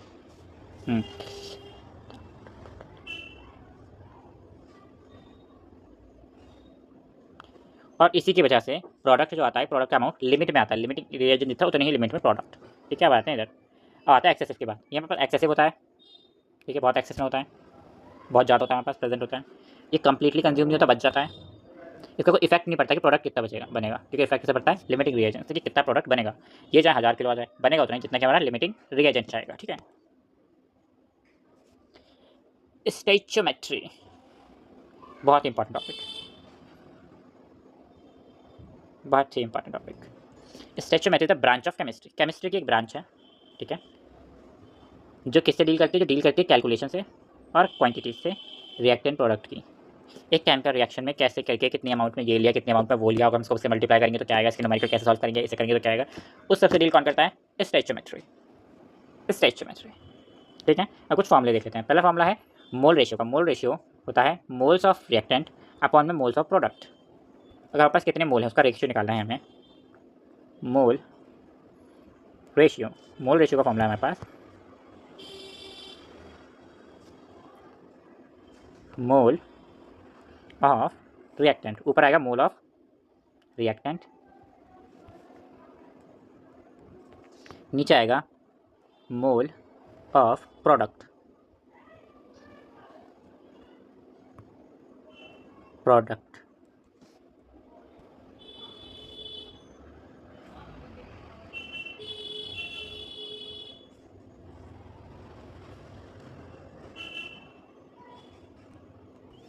ठीक हो गया उसका फॉर्मूला। आते हैं stoichiometric calculation, mass of moles equal होता है किसी मोल्स ऑफ प्रोडक्ट, मोल्स का जो प्रोडक्ट होते हैं वो इक्वल होता है moles of reactant multiply the moles, mole ratio of product और मोल रेशियो ऑफ रिएक्टेंट। कैसे कैसे इनका क्या समझा रहे हो भाई, समझाएंगे। पहले इस फॉर्मूले को सिंप्लीफाइड तरीके से लिख लेते हैं एक जगह पर, इधर ऊपर लिखते हैं, ठीक है। कलर यूज़ करते हैं मोल्स, ठीक है, मोल्स ऑफ प्रोडक्ट, प्रोडक्ट में कितने मोल्स आए होंगे, ठीक है। मोल रिएक्शन में क्या होता है, पहले मोल ऑफ रिएक्टेंट लिखते हैं, मैं लिख रहा हूँ mole of reactant multiply by the mole ratio of product and mole ratio of reactant, mole ratio upon में मोल रेशियो रिएक्टेंट, वो प्रोडक्ट और रिएक्टेंट, पहले आएगा प्रोडक्ट का मोल रेशियो फिर आएगा रिएक्टेंट का mole ratio. It is the formula, simplified form में मैंने तुम्हारे फार्मूला लिख दिया है, ये लंबे लंबे अच्छे नहीं लगते हैं फार्मूले, ऐसे लिखते हैं, ठीक है। अब आते हैं इधर, बहुत सारे एग्जांपल हैं यहाँ पे ताकि आप समझ सकें। पहले एग्जांपल से स्टार्ट करेंगे, बहुत इजी पीजी लेमन स्क्वीज देखते हैं। मोल ऑफ मोल कैलकुलेशन, जब मोल से मोल की कैलकुलेशन करनी है तब सबसे पहले स्टेप आपका यही रहेगा कि आपको जो भी इक्वेशन लेनी है वो आप रिएक्शन की इक्वेशन आपकी बैलेंस हो, हमेशा बैलेंस इक्वेशन लेनी है। क्यों समझाने बैलेंसिंग, हैक मारने का समझाइए, बैलेंस इक्वेशन लेनी है। Balance, if 4 molecule of H2, हमने यहाँ पे वाटर का रिएक्शन लिया है, ठीक है, 4 कैसे हो गए, 2 एकम 2 2 नहीं 4 रिएक्टेंट, ठीक है। 4 moles of H2O react how many moles of H2 produce, जब 4 मोल्स ऑफ H2O रिएक्ट करेगा तो कितने मोल्स ऑफ प्रोडक्ट बनेगा ये बताना है। मोल रेशियो कैसे निकालते हैं, 2 मोल्स ऑफ H2O का रेशियो निकालना है हमें। Moles of H2 equal to 4 moles of H2O into, समझ में आ रहा है, मैं समझाता हूँ। वो फॉर्मूला याद है ना आपको, मोल्स ऑफ, देखो मोल्स ऑफ रिएक्टेंट, तो ये जो हमारे हैं ये क्या है, ये हमारे रिएक्टेंट है, रिएक्टेंट, ठीक है। तो हमने ये रिएक्टेंट कौन सा रिएक्टेंट लिया हमने यहाँ पे H2 लिया है, हाइड्रोजन हाइड्रोजन हाइड्रोजन ले लिया हमने, ठीक है, हाइड्रोजन ले लिया, ठीक है। अब क्या लेते हैं उसके बाद, उसका लेते हैं हम मोल्स ऑफ प्रोडक्ट निकालें ना, जब ये मोल्स ऑफ रिएक्टेंट ले लिया उसको मल्टीप्लाई कर देंगे मोल रेशियो ऑफ प्रोडक्ट से। मोल रेशियो ऑफ प्रोडक्ट कहाँ है हमारा, मोल रेशियो ऑफ प्रोडक्ट ये रहा हमारा, 2 मोल्स ऑफ H2O और 2 मोल्स ऑफ हाइड्रोजन। प्रोडक्ट तो हमारा एक ही है ना, हमने समझ में नहीं आ रहा तुम्हें, एक और रुको जरा, कुछ टाइम के लिए मैं इसे रेस करूँ, 2 मिनट के लिए रुक जाओ भाई, इसे क्यों समझाता हूँ मैं इस वाले पेज पे तुम्हें, बार बार क्वेश्चन देखना पड़ेगा, कोई बात नहीं, आ जाओ। पहले तुम्हें बैलेंस केमिकल इक्वेशन लिखनी जो कि मैंने लिख ली,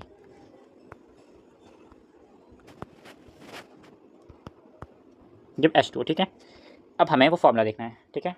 फॉर्मूला क्या है हमारा, moles of product, moles of reactant, ठीक है, मोल्स ऑफ प्रोडक्ट हमें निकालना है, ठीक है। तो अगर हमें तो पहले हमें क्या लेना होगा, मोल्स ऑफ रिएक्टेंट लेने हैं, मोल्स ऑफ रिएक्टेंट हाइड्रोजन के लेंगे, ठीक है। बहुत लंबा लेक्चर है, तुम लोग ब्रेक लेके देख लेना प्लीज़, ब्रेक ले लेना, अगर ये समझ में नहीं आ रहा पहले ब्रेक लो उसके बाद, ठीक है। तो सबसे पहले हम लेंगे मोल्स ऑफ रिएक्टेंट, ठीक है, जो कि क्या है हमारा H2O लेते हैं उसमें, ठीक है, ये वाला ले रहे हैं, बाद में ऑक्सीजन को निकाल लेना, ठीक है। कोई लाइट कलर लेता है तो मैं ले डाल, हाँ। तो ये कितने हो गए, 4 मोल्स हो गए, 2 कम 2 4 से मल्टीप्लाई करा नहीं बताया तुम्हें, ठीक है, 4 हो गए, ठीक है। तो हमें क्या ले लिया, 4 मोल्स ऑफ H2O ले लिया, ठीक है, H2 सॉरी 4 मोल ले लिए, ले 4 मोल ऑफ H2 यहाँ पर देखो, ठीक है। अब हमें इसको मल्टीप्लाई करना है, किससे मल्टीप्लाई करना है, फॉर्मूले में क्या है, mole ratio of product, product का मोल रेशियो से मल्टीप्लाई बाय प्रोडक्ट का मोल रेशियो क्या होगा, 2 mole of H2O। Balance chemical equation लिखनी थी मैंने, बैलेंस लिखने के क्या कर दिया, गलत लिख दिया, सॉरी मेरे बच्चों, हाँ ये तो भूलिएगा कि 2H2 होगा ना, तो यहाँ पे 2 जो है 2 ये मोल्स दर्शा रहा है, मोल, ठीक है, 2 ये मोल दर्शा रहा है पूरे H2O का, पूरे H2O कितने मोल में, 2 मोल्स में, मतलब 2 मोल बने हैं पूरे H2O के, ठीक है। अब आते हैं डिवाइड में, डिवाइड में क्या लेते हैं हम, डिवाइड में हम लेते हैं mole ratio of reactant, reactant का मोल रेशियो, ठीक है, जो कि हमारा क्या था, जो कि हमारा है ये H2O, मतलब कि 2 moles of H2O, 2 moles of H2O, ठीक है, 2 मोल H2O लेते हैं, H2O सिर्फ H2O नहीं, वो गलती से पढ़ लिया मैंने कहा H2O ना, हाँ H2, जिसका निकालते हैं, ये ऐसे करना है, ठीक है, अगर आ गया तो बाई चांस। तो अब क्या करो, अब क्या करोगे तुम, सिंपल सी बात, 2 मोल से 2 मोल कट हो गए, मल्टीप्लाई 1 से मल्टीप्लाई, अब ये हाइड्रोजन ऑक्सीजन कट नहीं करते हैं हिंदी तो बताया ना, हम एक्स से ऊपर एक्स से नीचे एक्स तो पागलबंदी करते हैं ना, ये तुम कि पागलबंदी करो, ये मैंने ऐसे लिखा है, 2 मोल है 2 से 2 कट, यहाँ पे बचा क्या, ये पूरा कट हो गया, तो यहाँ पे बचा इसकी जगह सिर्फ 1, अब 4 1 से मल्टीप्लाई करेगा तो आंसर क्या आएगा 4, तो आ गया 4 मोल, तो बस यही हो गया आंसर, बहुत ईजी था ना ईजी, बात खत्म। नेक्स्ट देखते हैं, next example will be the mass to mass calculation, वो क्या थी, मोल से मोल निकाला, मास से मास निकालते हैं, बहुत देर हो गई है, यही जो तो हम कैलकुलेशन कर रहे हैं ना, यही है स्टोइचियोमेट्री, लोग अलग नाम से बुलाते हैं सबको ठीक है। तो NaCl ले लिया हमने, Na2Cl2 बैलेंस इक्वेशन लेनी है, हमेशा याद है हमें, ठीक है। If 10 gram of Na react with how many grams of NaCl produce, अगर मैंने ये जो Na है उसको मैंने 10 ग्राम ले लिया तो कितने ग्राम NaCl प्रोड्यूस होगा, ठीक है। तो molar mass of Na, molar mass of NaCl, पहले मोलर मास ऑफ Na निकालना है, फिर NaCl का मास लिया हमने, ठीक है। मोल्स ऑफ Na निकालने हैं, ठीक है, उसको डिवाइड कर देना है बाय द, एक मिनट, मोल्स ऑफ Na निकालने हैं, मोल्स ऑफ Na निकालने का फॉर्मूला क्या था बताओ। तो हमने मोल कैसे निकाला कि हमने जो हमें क्या कहते हैं, जो हमारा मोलर मास था, मतलब हमारा एटॉमिक मास एक्सिस समझ लो, वो लिया हमने, ठीक है, और जितना हमें गिवन है उससे डिवाइड कर दिया, ठीक है, 10 गिवन था, 10 से 20 से डिवाइड कर दिया, हमारा आ गया 0.435 मोल, ये हमारा मोल, ठीक है। Mole ratio 2 mole of Na हो गया, Na कितने मोल है 2, ठीक है, 2 मोल ऑफ Na हो गया, तो 2 मोल्स ऑफ NaCl बनेगा, जाहिर सी बात है, कैसे बनेगा 2 मोल्स ऑफ NaCl, क्योंकि यहाँ पे 2 लिखा हुआ है, इक्वेशन दे रखी है, तुम्हें टेंशन किस बात की है, हाँ जो सही। तो मोल्स ऑफ NaCl कैसे निकालोगे, यही तुम्हें करना है, मोल्स ऑफ NaCl कैसे निकालोगे, बताओ, फिर मास ऑफ NaCl निकालना, moles of NaCl same to same, कुछ खतरंगा नहीं करना, उसी मेथड से निकालने एक तरीके से। सबसे पहले जिसका निकालना है रिएक्टेंट वो ले लिया हमने, किसका, Na के पर्सपेक्टिव से निकाला, क्योंकि हमें NaCl गिवन है, NaCl में Na गिवन है, हमें कितना परसेंट है, तो हमने वो Na के हिसाब से निकाला, ठीक है। उसके बाद हमने पूरे होल प्रोडक्ट का रख दिया है। प्रोडक्ट के मोल कितने हमारे पास, 2 प्रोडक्ट के मोल हैं। Na के मोल कितने हैं, 2, 2 से 2 कट, बचा वापस का वापस वही बचा वही, और मास ऑफ NaCl निकालने के लिए मल्टीप्लाई कर दो। इस वाले मोल को हमने मल्टीप्लाई कर दिया पूरे होल वाले मास से, मोलर मास जो निकाला था उस पूरे मोलर मास से मल्टीप्लाई करने के बाद जो आंसर आया वो रहा ये, कि इतने मास मतलब वेट, इतना वेट होगा जो NaCl बनेगा, इतने मास का बनेगा। ठीक है, मास से मास निकालने के लिए कुछ नहीं करना है, सेम ही सेम करना है। पहले हम मोल्स निकालेंगे, हमने H2 का निकालते वैसे निकाल लेने हैं। उसके बाद इस पूरे का मोलर मास निकालना है और उसको मल्टीप्लाई कर देना है जो भी हमने निकाला, क्या स्टोइचियोकेमिस्ट्री से मोल जो निकाले थे हमने, जो फॉर्मूला पढ़ा था हमने, उससे इस फॉर्मूले से मोल्स ऑफ प्रोडक्ट से मल्टीप्लाई कर दो, मोलर मास को मोल्स ऑफ प्रोडक्ट से मल्टीप्लाई कर दो, तो मास बाय मास कैलकुलेशन आ जाएगी। ठीक है, ये एग्जांपल 3 है। अब तक तुम समझ गए होगा, कर भी लोगे। ठीक है, पूरे स्टेप्स इसमें दे रखे हैं। अब आगे बढ़ते हैं, next is mass percentage. Mass percent क्या है ये, इट इज़ अ रिलेशन। ठीक है, ये रिलेशन होता है, मास परसेंटेज होता है mass upon solution upon mass of solute upon mass of solution multiply by 100। That means, simple भाषा में समझाना चाहूँ मैं तुम्हें, तो ये ले लिया मैंने 100 gram of solution. 100 gram of solution में कितने मास और सॉल्यूट प्रेजेंट है इन ग्राम, साफ सीधी बात। ठीक है, फॉर्मूला देख लो इसका, इंपॉर्टेंट है। हाँ, तो अब एक प्रॉब्लम भी देख लो गाइस, सॉल्यूशन, तुम्हारी प्रॉब्लम सॉल्यूशन मिलेगी पर इनके मिलना चाहिए। ठीक है, a solution prepared adding 2 gram of substance A and 18 gram of water, calculate the mass percentage of solute. Mass percentage निकालनी सॉल्यूट की, सॉल्यूट कौन है पहले तो पता करना पड़ेगा। Of course substance A. Solute और सॉल्यूशन क्या होता है, सॉल्यूट, रुको, solute plus solvent make the solution.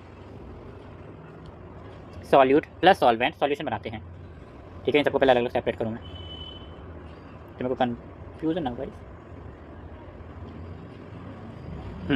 Solute और सॉल्वेंट, सॉल्यूट क्या होता है, जो कम होता है, जो कि लेस होता है, जो लेस अमाउंट में प्रेजेंट है वो गया सॉल्यूट, जो मोर अमाउंट में प्रेजेंट है वो गया सॉल्यूशन,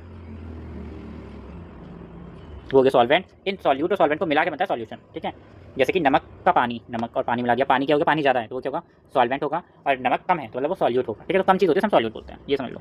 सॉल्यूट क्या था, ए था क्योंकि वो कम थी, 2 ग्राम थी। अब हमें मास परसेंटेज निकालना है, तो मास ऑफ ए रख देंगे, मास ऑफ सॉल्यूशन रख देंगे, सॉल्यूशन का मास क्या रखना है मैं ये बता दूँ तुम्हें, बहुत बच्चे इसमें कन्फ्यूजन हो जाते हैं कि ये जो ए था ना, मैं यहाँ पे कहीं भी मास ऑफ सॉल्यूशन नहीं दे रखा मास ऑफ सॉल्यूशन।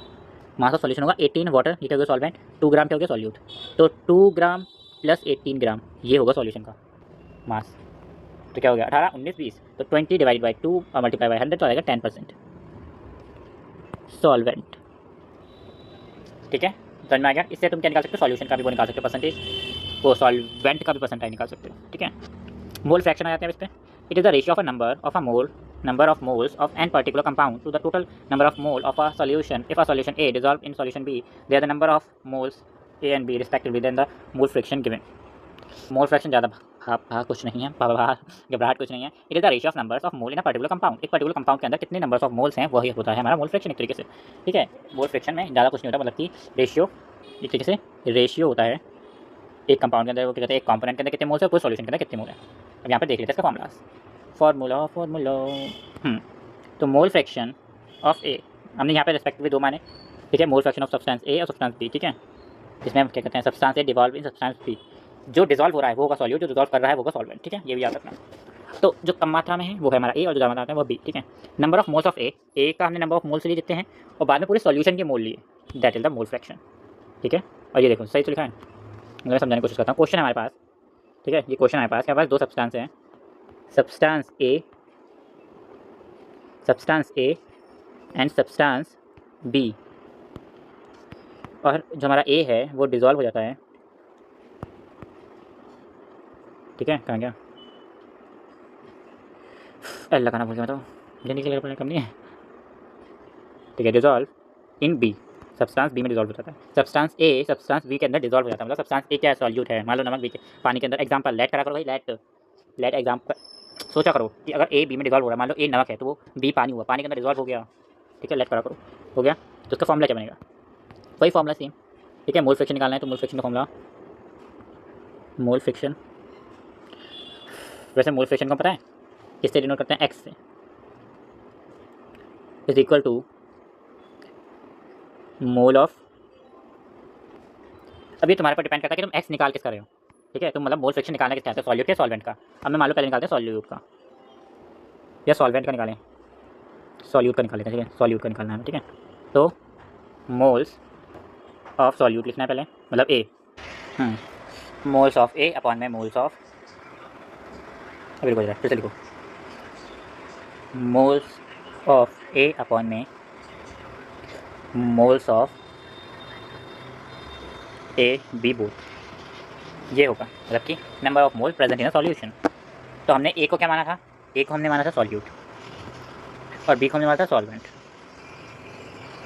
ठीक है। सॉल्यूट है सॉल्वेंट, ए को सॉल्वेंट सॉल्यूट जो मांगा था, सॉल्यूट काम होता है वो भूल जाता है, दैट्स वाई। होगी सॉल्यूट का फॉर्मूला। इसे और एस्थेटिकली लिखने के लिए मोल्स को हम किससे डिनोट करते हैं? एन से। तो एन ए अपॉन में n A plus n B, ये रे formula. Mole fraction of B निकालना है, बी क्या था हमारा? सॉल्वेंट, सॉल्वेंट, सॉल्वेंट निकालना है तो वो भी ऐसे होगा, ऊपर भी आ जाएगा, बात खत्म, बात खत्म, ठीक है। तो यहाँ पे लिख भी देता हूँ मैं, मोल फ्रैक्शन को रिप्रेजेंट करते हैं हम एक्स से, ठीक है। एक और बहुत प्यारी सी एक इक्वेशन होती है या फिर फॉर्मूला होता है वेयर, इसको हटा दो, कोई नया कलर लेते हैं, वेयर, ठीक है। जो हमारा सॉल्यूट होता है, solute solvent solute sorry solute plus x है, ठीक है, एक्स सॉल्वेंट इक्वल टू 1, मतलब कि जो मोल फ्रैक्शन ऑफ सॉल्यूट और मोल फ्रैक्शन ऑफ सॉल्वेंट होगा वो इक्वल टू 1 होगा, ठीक है। तो मैं इसको हाईलाइट करता हूँ अलग से, दैट, ठीक है। It is the question of mole fraction निकालने के लिए क्वेश्चन है। देखो क्वेश्चन ऐसे आते हैं, जैसे देखते हैं, calculate the amount of water produce by the combustion of 16 gram methane. अब तुम्हें मीथेन की डेफिनेशन के अलावा उसकी इक्वेशन याद है तो you can do that, class 10th में पढ़ी थी। CH4 plus O2 give CO2 and H2O। 16 ग्राम क्या है? CH4 है, ठीक है, कंपाउंड ऑफ 1 मोल, ठीक है। तो बैलेंस भी कर लेनी है, आपकी इक्वेशन बैलेंस होनी चाहिए, ये तो मैंने बताया दिया है ना। From the equation 1 mole of CH4 gives 2 moles of H2O। यहाँ पर पता चला है 2 ग्राम H2O मिला है 1 CH4 से, ठीक है। कुछ नहीं है तो 1 है ना, कुछ नहीं है तो 1 है ना, इस पर खोल मैंने भी, ठीक है। तो क्या क्या निकालना कैसे है, निकालना कैसे 2 mole of H2O equal to 2 plus, ये क्या 16 उसका एटॉमिक मास हो गया, एटॉमिक मास को 2 से प्लस कर दो, 2 से मल्टीप्लाई कर दो क्योंकि 2 मोल, तो आ जाएगा 36 ग्राम। तो 1 मोल ऑफ H2O इज 18 ग्राम, 18 ग्राम, 18 ग्राम क्यों होगा भाई, 18 ग्राम क्यों होगा भाई, बताओ 18 ग्राम कैसे होगा? 1 मोल, अरे जब 2 मोल 36 ग्राम है तो 1 मोल तो 36 डिवाइडेड बाई 2 गाइस 18 आ जाएगा ना आंसर, दिमाग लगाओ थोड़ा यार, ठीक है।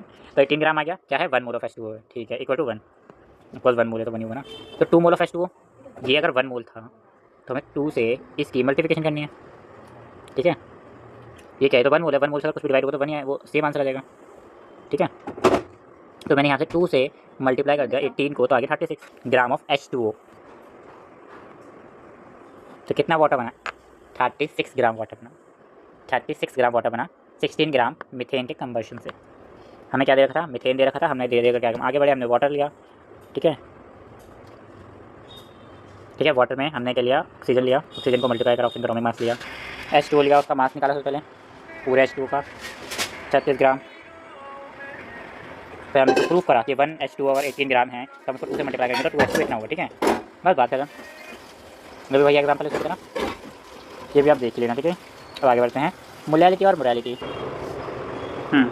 मोलैरिटी क्या होता है? Measure the concentration of solution define as the number of moles of a solute per litre of solution. 1 litre of solution में number of mole of solute कितने हैं इन अ लीटर, वो बताना है, वो होता है हमारा molarity. Molarity the equal number of gram, molarity का फॉर्मूला लिखो पहले अच्छे से, ठीक है। मोलैरिटी को हम बड़ी ये ना, मोलैरिटी को हम बड़े वाले एम से डिनोट करते हैं, बड़े वाले एम से डिनोट करते हैं। तो m equal to number of वो moles of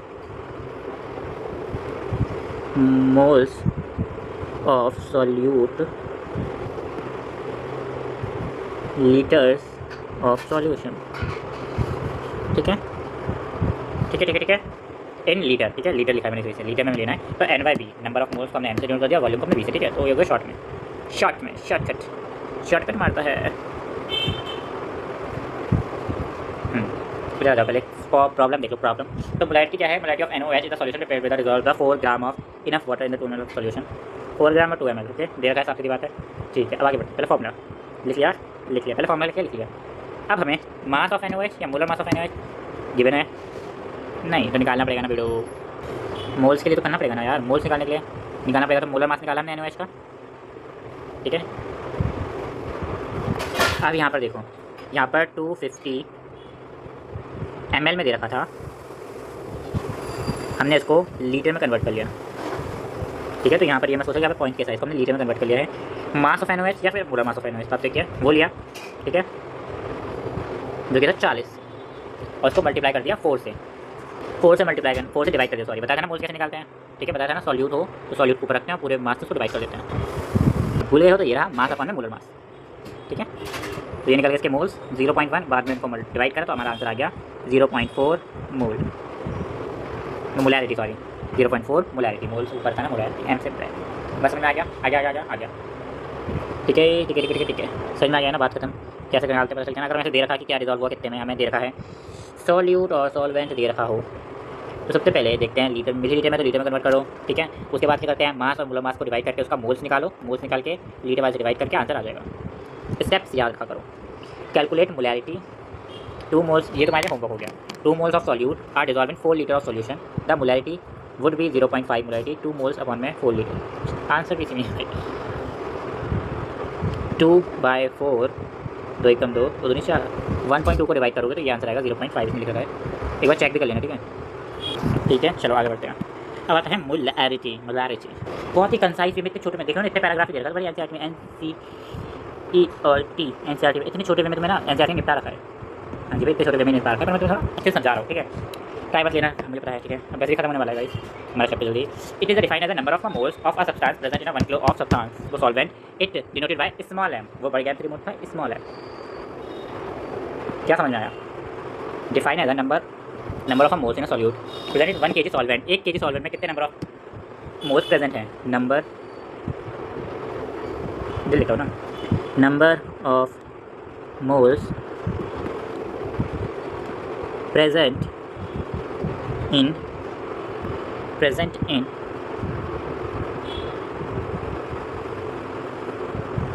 1 kg solvent।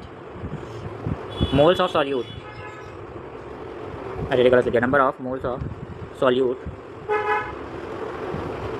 present in 1 kg solvent, ठीक है। तो फॉर्मूला भी लिख लो, ठीक है। याद रखो m इसको मोल्स ऑफ सॉल्यूट अपॉन में kg किलोग्राम ऑफ सॉल्वेंट।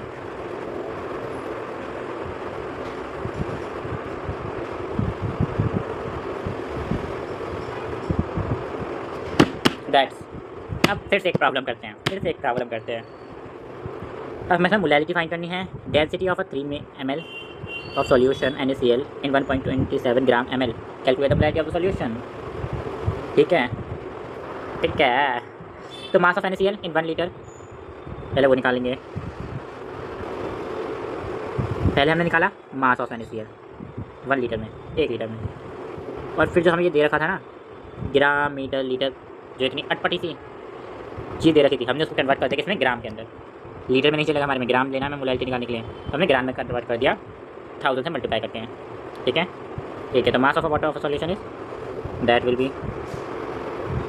अब आते हैं फॉर्मूला लगाते हैं। Number of mole of substance present in 3 moles upon में जो हमने निकाल लिया, क्या कहते हैं, किलोग्राम से मल्टीप्लाई कर, तो आगे हमारी मोलैरिटी। अभी मोल 3 मोल कहाँ से आया? ये रहा हमारा density of 3 m solution of NaCl, that means 3 mole litre बोल रहा है वो, ठीक है। समझ आ गया? आगे ओके, क्लियर है। देखो भाई न्यूमेरिकल है ये ऐसे ही समझ में नहीं आते, इनके लिए हमें चाहिए थी प्रैक्टिस। मैं फालतू पेज के अंदर करूँ, प्रैक्टिस की जरूरत होती है, प्रैक्टिस करो। मैं तो कहूँगा कि हर एक चैप्टर के, हर एक कॉन्सेप्ट के क्वेश्चन प्रैक्टिस करो, ऐसी कॉन्सेप्ट प्रैक्टिस करो कि भाई सीधा हाथों बच रही थी। मैं कितना पढ़ाया ना ये सब कुछ, जितने यहाँ पे मैंने न्यूमेरिकल बताए हैं कि इस पे आ सकते हैं, उस पे आ सकते हैं। जैसे स्टार्टिंग सिंपल एडिशन से करो, expression of pure scientific notation से करो, ऐसे है ना। बहुत सारे मैंने होमवर्क दिया उन्हें करो, ट्राई जरूर करो, ट्राई जरूर करो। ऑफ कोर्स और मैंने लॉन्ग टाइम बाद हमने एक चैप्टर कंप्लीट कर लिया है। Thank you so much for watching this video. ठीक है, मुझे सच में आपको पूरी समझ में आया तो प्लीज़ लाइक। नेक्स्ट वीडियो भी इतनी ही डिटेल होगी, इतनी ही समझदारी के साथ आपको समझा के बनाई गई होगी और इतने ही अच्छे प्रोफेशनल नोट्स के साथ आपको मिली जाएगी, जिसमें आपको हैंड रिटन भी सबको समझाऊंगा, लिख के भी सबको समझाऊंगा, लिखा हुआ भी लाऊंगा जहाँ पर जरूरत होगी वहाँ पर। ठीक है, तो इसी के साथ कुछ इंपॉर्टेंट टॉपिक्स आपको बता देता हूँ end of the day. Molarity और मोरालिटी से क्वेश्चन आते हैं। ठीक है, मार्क कीजिएगा। स्टार बनाते हुए चलूँ मैं, येलो पेन लेते हैं। मोलैरिटी से क्वेश्चन आते हैं, लिख ही देता हूँ ना डायरेक्ट, इस कॉर्नर पे लिख ही देता हूँ इधर। ठीक है, wait for some time. Important, ये मोस्ट ऑफ द इम्पॉर्टेंट इस क्वेश्चन आ सकते हैं आपके मित्र में, फाइनल में जहाँ भी बोलो। सबसे पहले मोलैरिटी और मोलैलिटी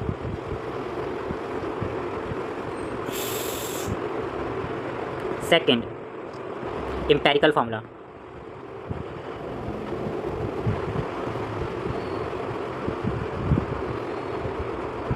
एम्पिरिकल फार्मूला का न्यूमेरिकल होता है, मैंने तो तुम कराया नहीं ना। आई थिंक मैंने एम्पिरिकल फार्मूला का न्यूमेरिकल नहीं कराया यार, तुम्हें अभी याद आया, करंटली याद आया मुझे।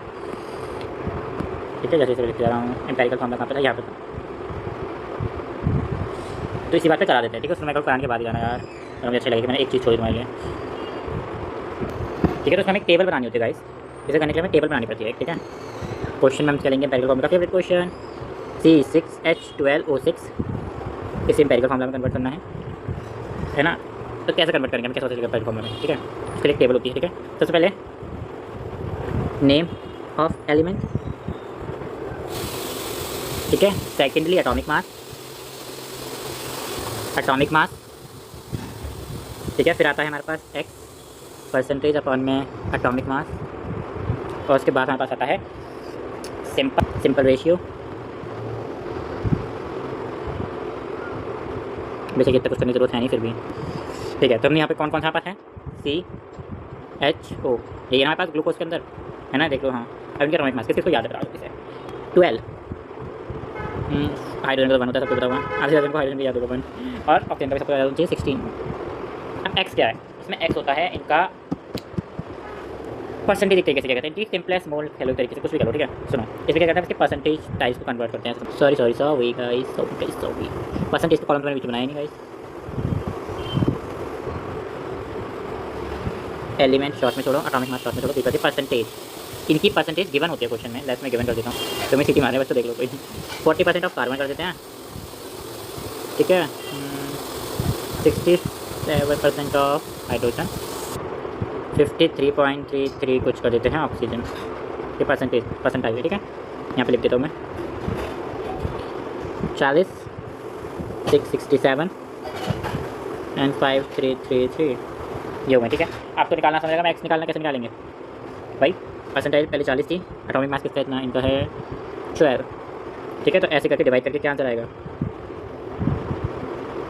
40 अपॉन में डिवाइडेड बाय 12, तो इसका आंसर आएगा 3.33 समथिंग। ठीक है, ये नेक्स्ट विल भी क्या आएगा, नेक्स्ट हमारा क्या है 6.67 को 1 से डिवाइड करो तो वही आंसर आएगा। ठीक है, 6.67 को, और इसको भी करेंगे तो सेम आंसर आएगा, सॉरी। ठीक है, एक डिवाइड करेंगे तो ये आंसर आएगा। और वो सिंपल रेशियो में कैसे कन्वर्ट करेंगे। ठीक है, तो इसमें क्या, सब सिंपलेस्ट रेशियो करने के लिए सबसे पहले सबसे छोटी वैल्यू देते हैं। क्या सबसे छोटी वैल्यू, ये इनकी देखते हैं, इनकी वैल्यू देखते हैं। इनमें सबसे छोटी वैल्यू जो दिख रही है फिलहाल मुझे, वो 3.33 को दिखेगी, वो 6 है। ठीक है, तो सब कुछ से डिवाइड कर दो, सबको 3.33 को इसी से डिवाइड कर दो, 3.33। ठीक है, ये इससे कटेगा तो आ जाएगा 1, ये भी सेम ही होगा, यहाँ पे 1 आ जाएगा, यहाँ पे करोगे तो 2 आएगा। ठीक है, इसको इससे डिवाइड करोगे तो 2 आएगा। ठीक है, तो आ गया बस। तो इसका क्या हो गया एम्पिरिकल फार्मूला कि हमारा C आ गया 1, H आ गया 2 और O आ गया 1। तो C आ गया 1, H आ गया 2 और O आ गया 1, तो बस CH2O। ठीक है फॉर्मूला, पर क्वेश्चन ऐसे आएगा, पर उसमें तुम्हें ये गिवन नहीं होगा, नॉट गिवन, ये गिवन नहीं होगा, बाकी सब कुछ गिवन होगा, ये गिवन नहीं होगा, ये गिवन होगा, ये 40%। ठीक है, समझ आ गया ना। ठीक है, थोड़ी बहुत टॉपिक को बहुत दिन हुए, बहुत देर हो गई। मोल से एक कुछ आ गई, मोल कॉन्सेप्ट से एक क्वेश्चन आ जाएगा। Law of chemical combination, law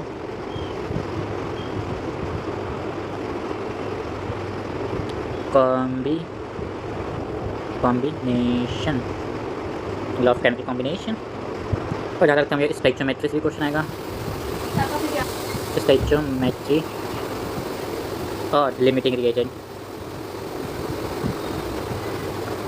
इनसे हाई प्रोबेबिलिटी है क्वेश्चन आने की। बाकी सबसे एमसीक्यू वगैरह भी आ सकते हैं, ये नहीं कि ये बस ये आएंगे और कुछ जाएगा, ये भी आएंगे, पर ये ज़्यादा मार्क्स आ सकते हैं, इनके आने की पॉसिबिलिटी ज़्यादा है। ठीक है, थैंक यू फॉर वॉचिंग, लेके बाय। ये नोट्स आपको पीडीएफ की फॉर्म में मेरे टेलीग्राम पे मिलेंगे, टेलीग्राम। और वैसे नॉर्मल पीडीएफ बिना लिखी हुई, जिसमें मैंने कुछ नहीं लिखा है, वो ऐसी कैसे जो छपी जाएगी मेरे पास, वो तुम्हें डिस्क्रिप्शन बॉक्स में मिल जाएगी उसकी link. Thank you for watching, लेके बाय। और भी देखना जल्दी आने वाली है।